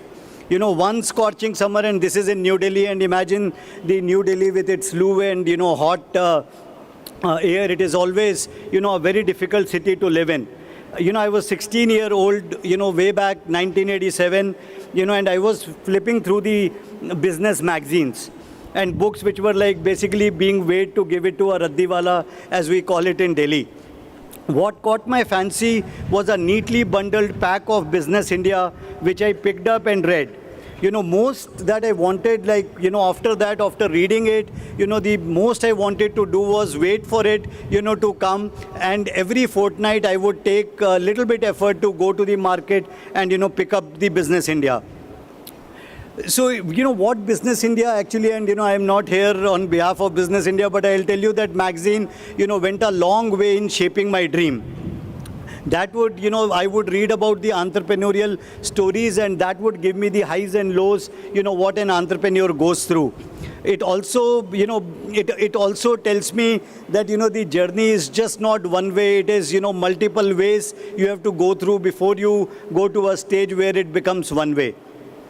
Also, I realized that a foundation was being built subconsciously in my mind, that I have to somehow, be in that magazine as an entrepreneur whose company is listed. Back then, only listed companies got featured in coveted business magazine, and so the dream to be featured and to dare a bigger dream, was slowly starting to build, and to get listed on the stock exchange got seeded deep into my heart. Little did I know that this aspiration born out of pages of a magazine would shape the course of my life. So, I come from a mixed background of business family. My mother, is an industrial family based out of, Rayalaseema region, and my father is an academician, retired as Secretary to Government of India. So there was always a tussle. So should I take academics as a career path, or should I go towards my mom's side, who were all business people, means entire, the whole lot was a business lot. So it was always, for me, sometime here or there, constantly pricking me that which side should I take. And my dad was always that you have to study, read, go to US and, read more, become a big consultant in a big four, and, take on your life from there. So what happened is that, but looks like mother's genes were like more stronger, and what happened is that by the age of 16, I started selling t-shirts to make little bit extra money, extra pocket money to be able to survive. I lived in Delhi. Delhi is a very expensive city. Those were like the t-shirts which I printed were like very nice. I was earning good money, but then the academic pressure, and you still listen to your, mom and dad, even in that age, in Delhi it is, and at least in our South Indian families, it is considered, not normal to defy parents. So, back then India was also going through a liberalization phase in the 90s, and I wanted to get global exposure. So I ventured out to study in US and joined as a consultant after doing my MBA from Stern School of Management. Went ahead and became a consultant with PwC in the US. As my experience with PwC brought me closer to the entrepreneurial world, my passion for a startup, burned brighter than ever before. So that's why I say aspiration is the idea that grows into a plan. Upon my return to India, I took a leap of faith, founded my first company called Pratima.com. Pratima is nothing else but Pratibimb, and from there we took Pratima. Riding the wave of .com boom, it was ahead of its time and paved the way for the inception of a company called eYantra. eYantra is a very familiar company. It had operations in 51 odd countries and raised multiple rounds of private equity.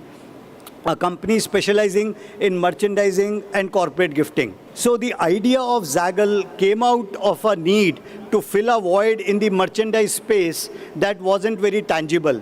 Zaggle's incorporation story stands as a testament to the fact that companies who pay attention to their customers, will always remain profitable. It is the customers who decide the course of a business, not the investors, not the board, not the employees, and never the competition.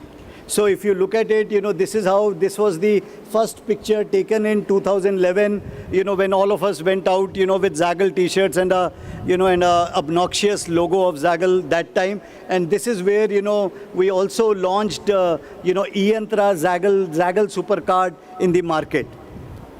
So by, the gift card business, was doing very, very well, and we were basically in the rewards and gift cards business. By 2018, we had already issued about 5 lakh card in the market.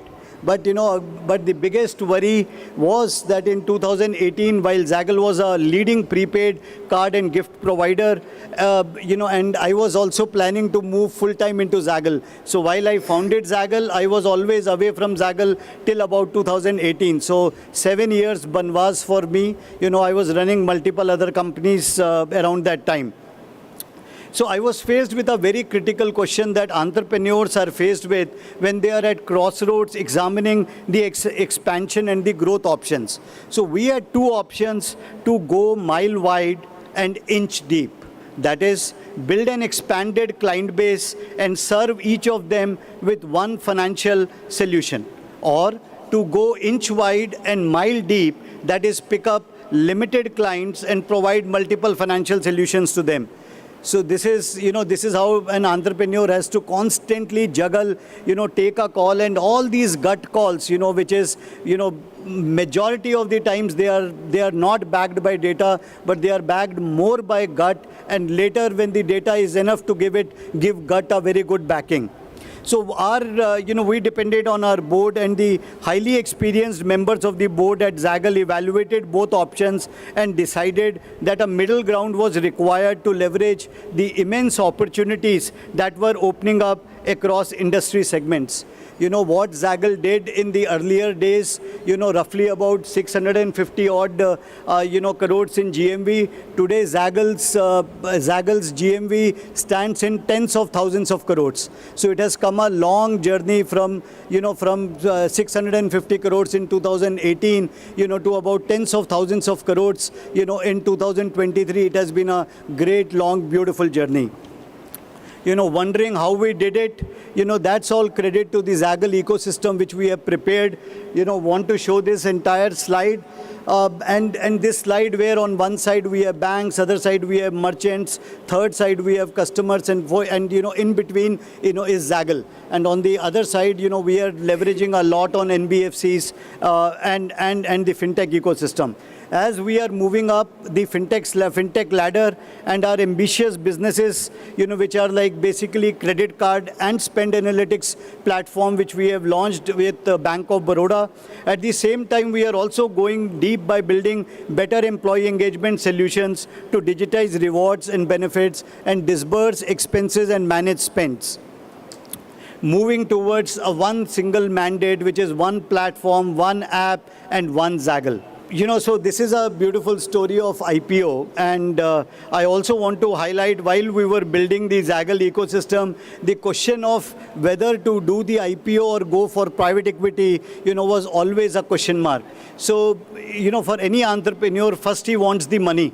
How it comes sometimes is secondary, but for us, who had already raised multiple rounds of private equity from the market, we were very, very clear that, it's not about how much money we are raising, it's about from whom we are raising. That is a very, very critical aspect. And I'll tell you, and I have to really credit one gentleman.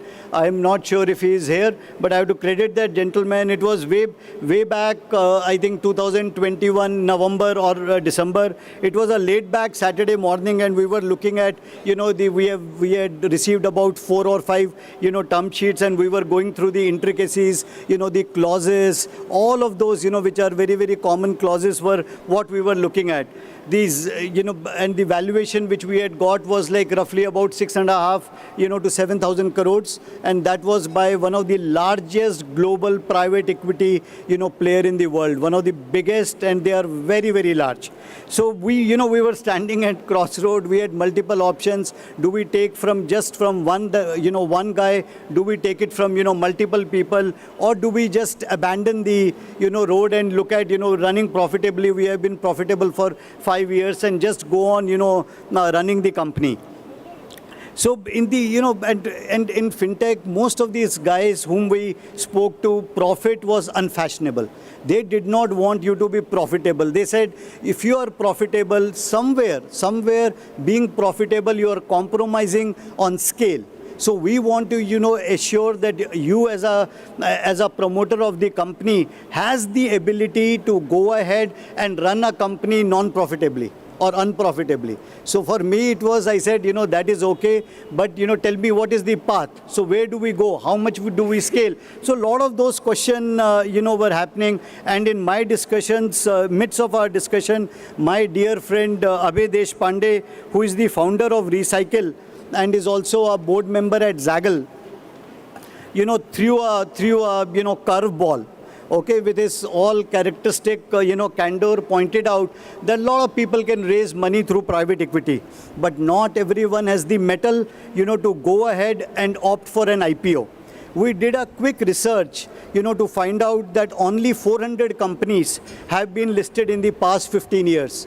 So that's like, imagine, about 25 odd companies getting listed in an entire year, in a country of 140 or 138 odd billion people. How many of us have the luxury of being, so question was, for me, it was like my teenage dream. And, I always said that how many of us have the luxury of being reunited with our teenage dream. And once there, I did not want to return. So first I did the IPO in my head. So, I always say, whatever you want to do it in your head first. If you have done it in your head, then do the backwards. It's easier to plan that way. I thank Abhay for his unwavering support through his journey. I thank Chandrasekhar, NP Chandrasekhar, who has been, a person, ideas person, constantly giving us ideas how to make our way through the IPO. And it has been a speech which was loved and admired by a lot of people at National Stock Exchange. The journey of Zaggle is one powered by aspiration, driven by validation, and created through manifestation. Today, I am proud to share that Zaggle is the only listed, profitable SaaS fintech company on the stock exchange, oversubscribed by about 13 times, already giving a over 60% return in less than 50 days to our investor. While we celebrate the success of Zaggle here, and I'm grateful, very, very grateful, to T-Hub for giving me this opportunity to come here and share my journey. I also want to humanize the hustle, the downs that come with the ups in life, and the failures that precede the success. I always remember going public is not the ultimate testament to success. I do not want young entrepreneurs, and there are a lot of aspiring entrepreneurs here, to lose hope or feel lost if they are not able to raise money. Zaggle remained unfunded, bootstrapped till about a year from the IPO. Most important testament that will still remain is value creation and value accretion. Keep measuring your business on 3 parameters: mind share, market share, and profit share. Our motto and priorities at Zaggle have been very clear. Every strategy that we conceptualized, planned, and executed all these years has led to an increase in at least one of the above, which is mind share, market share, or profit share. To conclude, with greater power comes greater responsibility. I look forward to embracing this journey, creating wealth for all our shareholders, and most importantly, building a competent and a competitive fintech ecosystem that will ink India and Hyderabad's name on global fintech map. I am now, as we speak, as I talk, manifesting a NASDAQ listing, for Zaggle. Thank you so much. Really, really appreciate. The journey of Zaggle is one that takes dream from idea to realization. A journey that has just started. Picture abhi baki hai, because Zaggle grows as Zaggle knows. To stay informed about the startup ecosystem, subscribe to MyStartup TV.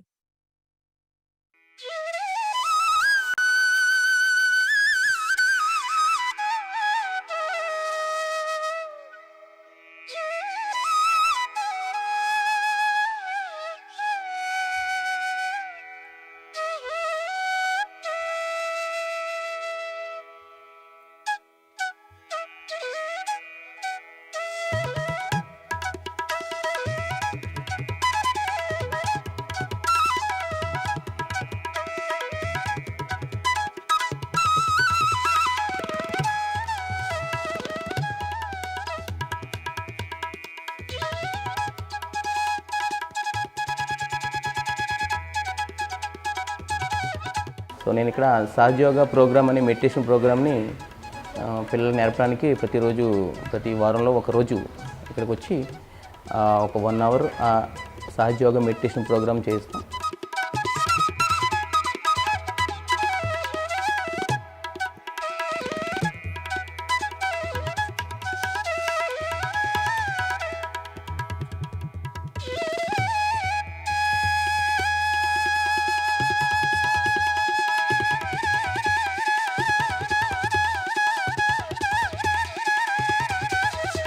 ఇప్పటి వరకు 19 మంది విద్యార్థులు చదువుకుంటున్నారు.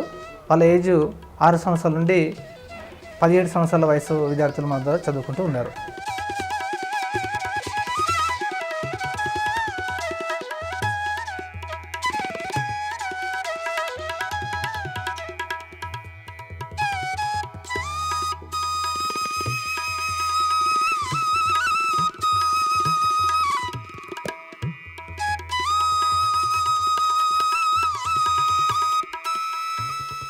విద్యార్థులకు primary section and higher section 2 భాగాలు విభజించి విద్యార్థుల యొక్క మానసిక ప్రవర్తన లోపల మార్పు తీసుకొని రావడానికి వాళ్ళ ఏజ్ ప్రకారంగా ఒక విద్యార్థి చదువులో వెనుకబడి ఉంటే అకాడమిక్ విద్యాపరమైన విషయాలపైన వాళ్ళని ముందు తీసుకుపోవడానికి కౌన్సిలర్ ద్వారా కౌన్సిలింగ్ ఇప్పించడం జరుగుతుంది.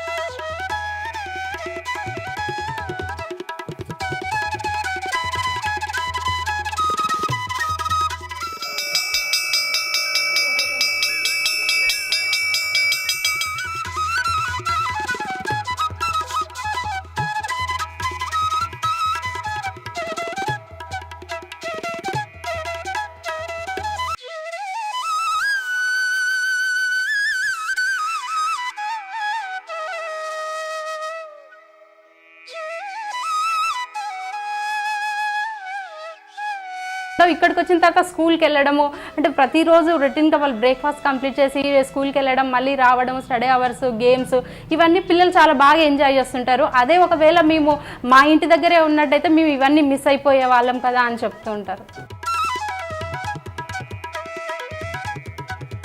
మార్నింగ్ క్లాస్ నుంచి ఫస్ట్ క్లాస్ నుంచి 10th క్లాస్ వరకు ఒక లైన్ నిలబెట్టేసి స్కూల్కి తీసుకెళ్తాను సార్.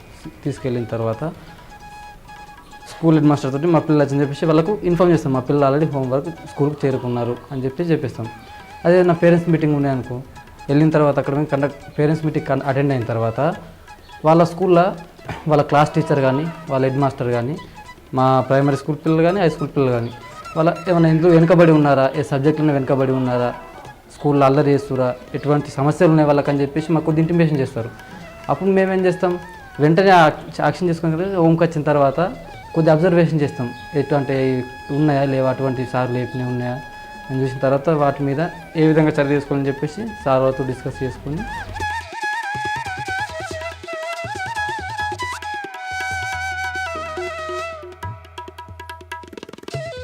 నా పేరు ఏ వంశీ. నేను 9వ తరగతి చదువుతున్నాను. గత 2 సంవత్సరాలు యశోద ఫౌండేషన్లో ఉంటున్నాను. నాకు యశోద ఫౌండేషన్లో నాకు స్పోర్ట్స్ సంబంధించిన అన్నీ అందుబాటులో ఉన్నాయి.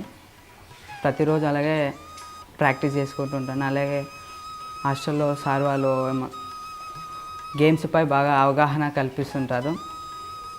వీళ్ళన్నిటికీ డిస్టిక్ లెవెల్, మండల్ లెవెల్ ఆడొచ్చిన, మండల్ లెవెల్లో 3rd ప్రైజ్ వచ్చింది. అలాగే మేడిపల్లిలో ఆడొచ్చిన 3rd ప్రైజ్ వచ్చింది, ఒక కప్ వచ్చింది 3rd ప్రైజ్.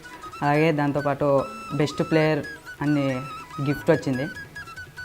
ఇవన్నిటికీ కారణము యశోద ఫౌండేషన్. యశోద ఫౌండేషన్ ఉన్నందువల్లనే ఇట్లా డిస్టిక్ కానీ మండల్ లెవెల్ కానీ ఆడిపోయినాయి.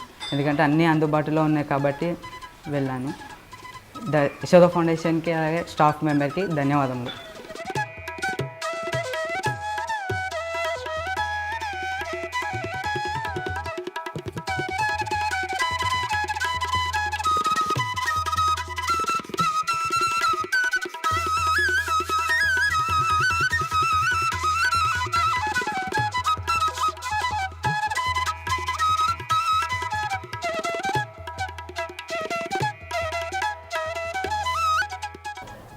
నేను స్టార్టింగ్ నుండి ఈ ఫౌండేషన్ స్టార్ట్ అయినప్పటి నుండి ఇందులోనే చదువుతున్నాను. నేను, మా సిస్టర్స్.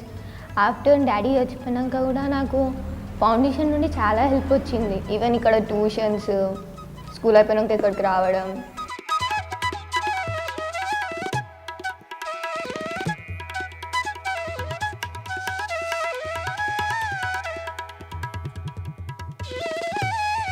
మా ఆయన యాక్సిడెంట్లో చనిపోయాడు. 5 years అవుతుంది. ఈ మేడం సుకన్య మేడం, ఈ మేడం వాళ్ళు యశోద ఫౌండేషన్లో ఫ్రీ బుక్స్ ఇవన్నీ ఇస్తారు, మా పిల్లలకు సాయం చేపిస్తారు మేడం సార్. ఇక మా పాప అఖిల, హారిక, రాజు చిన్నపిల్లలు సార్. చాలా మా అమ్మ వాళ్ళ సాయంతో బతుకుతున్నాను సార్. కొంచెం హెల్ప్ చేస్తారు. మా పెద్ద పాప మంచిగా స్టడీ చదువుకొని ఆమె అంటుంది, అమ్మ నేను స్టడీ బాగా చదువుకొని నేను టీచరు ఏదన్నా టీచర్ వర్కర్ ఏదైనా చేసుకుంటానమ్మా నేను టీచర్ కానీ అంటుంది. మా ఇంకో పాప ఉంటుంది, అమ్మ నేను మంచిగా చదువుకొని నీ పేరు నిలబెట్టాలని ఉందమ్మా అంటుంది. ఇక మా బాబు అయితే కొంచెం చిన్నగా ఉన్నాడు కదా సార్, ఇక మనకి ఇక తెలియదు, ఏమో అంటాడు కానీ చదువు మీద కొంచెం ఇప్పుడు చిన్నపిల్లగా కదా శ్రద్ధ పెట్టాడు.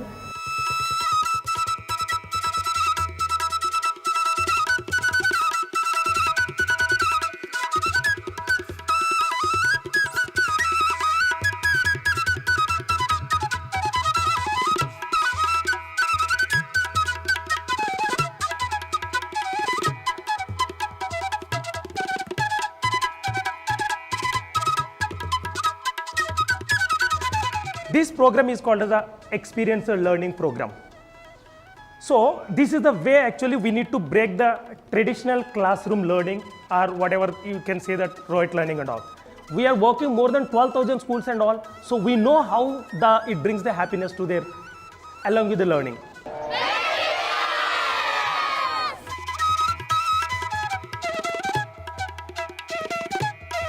To stay informed about the startup ecosystem, subscribe to MyStartup TV.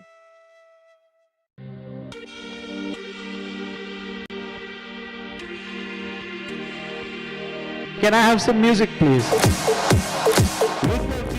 For India, with 1.5 billion population, how do we manage if those jobs are not there? Ladies and gentlemen, I'll let Miss Disruption take over. My only hope and my only aim was to let you know what an average 13-year-old knows in this generation and to help you set the context of this event. It is extremely important for all of us to be impressed with AI, but not be overwhelmed with it.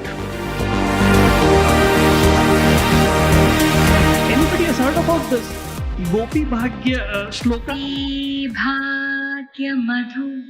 You recite this shloka and you get a value of pi up to the decimal of 32 decimal points. The human will never get replaced. I get the feeling after hearing this. AI will create new economies, it will create new industries. Some industries will go through challenges. And I think we as organizations in the country also have that onus to do it. If kids are being taught, tomorrow's kids are getting taught, I think it's onus on our educational systems as well as us to really change the way we do things.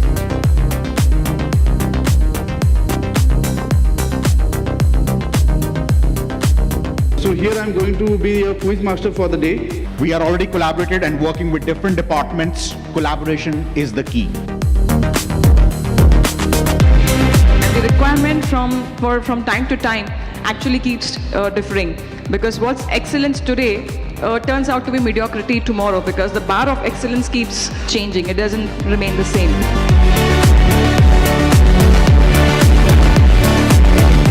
And more number of startups have to be curated, and we have to make sure that through our mentoring, they have to be successful.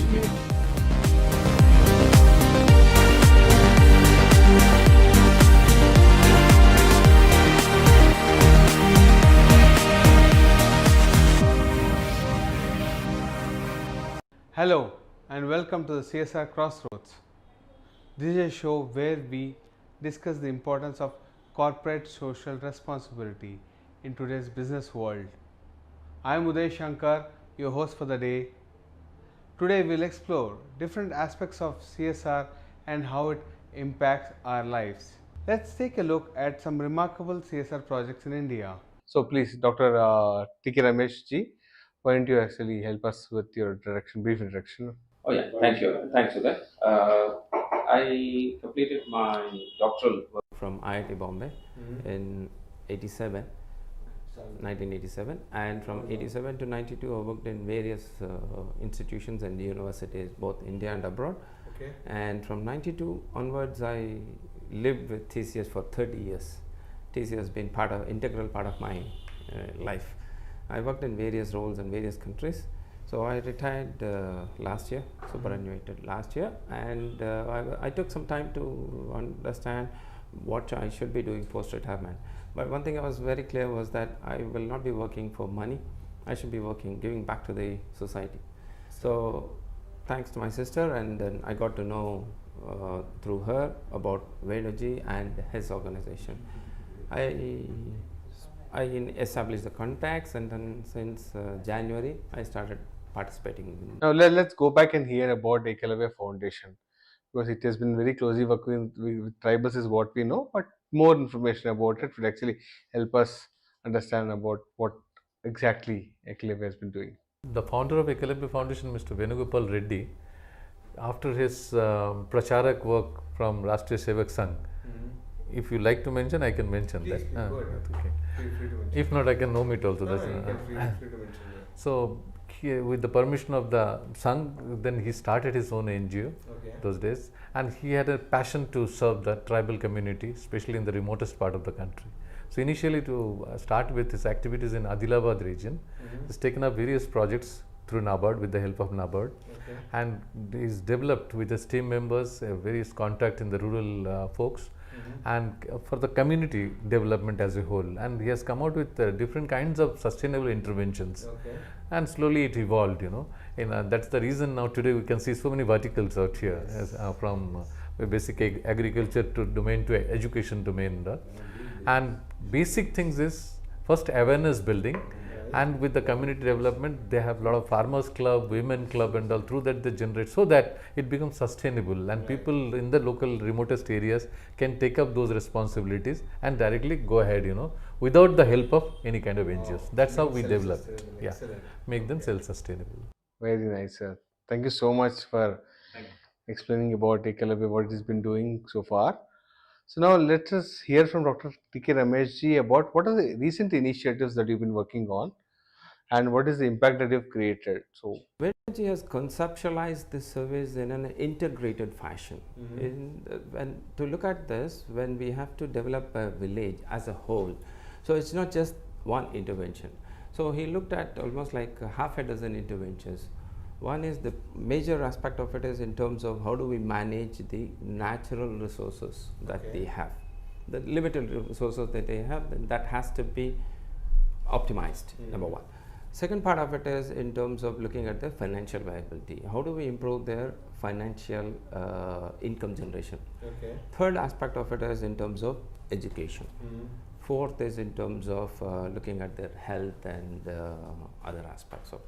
So through these combinations, we have been able to work with almost about 500 villages across the states, both Andhra and Telangana, in these initiatives. Primarily, I would say natural resource management has been the core and the major focus area for Ekalavya Foundation. excellent. Great to hear that from you, sir. So going back to Mihirji, what is that you look, because nowadays CSR has caught up greatly, all the corporations, individuals are talking about it. What do you see is the way that individuals like me or from corporations can come join hands with you, the Ekalavya Foundation, and contribute towards this great impactful journey? From the CSR side? CSR side, so as an individual, if I want to contribute, or if as a corporation I want to contribute, what is that the way I can join hands with you, with Ekalavya? We generally follow a very simple approach, So suppose we take up a remote area and find out their basic needs and what are the possibilities. And we take up a kind of project, and we make a kind of concept note kind of things. What are the things feasible? What are the components available? How well it can be developed and improved? And we make a kind of picture about it, and we present it before the CSR initiatives. A lot of companies are interested for, especially in the proximity of those companies, because they generally want to work in the 50 to 100 kilometers within the range and all, and we offer them in various areas. And also in that, suppose they select one or two areas and all, they can come forward and contribute, their sponsorship and all. And then we develop the detailed project report, wherein all the components are taken into account, and it has been highlighted. With the approval of that, once it gets through, then we get along with the companies or the donors who offer us the CSR opportunity. That's very nicely put up, sir. So I see it as two ways. One, either I can come as a volunteer and contribute, join the journey, what you've been doing, or as a corporation, I can come and give some sponsorship to it. If I don't have a bandwidth to do so, to work with you, I can as well contribute towards some project. This is what I understand. Just to add to Mihirji's thing, certainly financial aspect plays an important role. That comes from the CSR. The mind share is an important concept. That comes from the individual. So we need a lot of individual who, especially people who have specialized in these domains. So we want them to join those initiatives and help us merge, converge the finance into making the effective use of the financial sponsorship that we have got. Okay. How do you see Ekalavya Foundation in next 5 years from now on? What is that you see Ekalavya Foundation working on, creating an impact on, and what is your target, approximate some tentative numbers that you have in mind? Unfortunately, Uday, we don't have that 5 years later vision. But however, one of the areas that I want to definitely make an impact is, if you look at this, the district that primarily we work in, Adilabad, Asifabad, and I'm sure being from an IT background, you would know that the digital awareness, I mean not the UPI payment, in terms of the programming concepts and the skills that come from these two districts is minimal. Okay. So that's the area that we wanted to penetrate into and increase the digital awareness in these districts, and we should be able to tap big number of resources from these two districts in the next 5 years. So we should be getting like top companies like Google and all should be going to Adilabad and Asifabad for recruitment. Excellent. So I think, guys, we have heard about what Ekalavya Foundation has been working on and what ways we can join Ekalavya Foundation for all the novel and noble work that they're taking up. So it's time, I think, let's connect with them and also try contributing to this through tribal workforce or any other individuals who are stationed in the two states of Telangana, so two Telugu states. Thank you so much for joining in. To stay informed about the startup ecosystem, subscribe to MyStartup TV.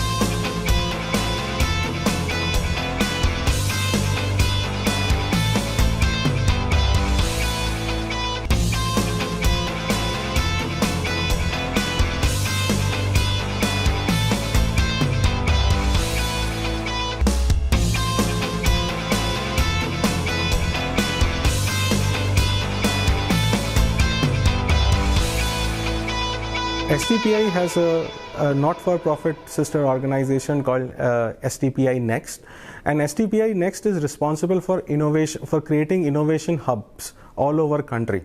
So there are about 14-15 such similar centers of entrepreneurships in Hyderabad, in Chennai, in Pune, in Bhubaneswar, in Delhi, and a lot of other places. There are actually 8 separate COEs in the Northeast itself.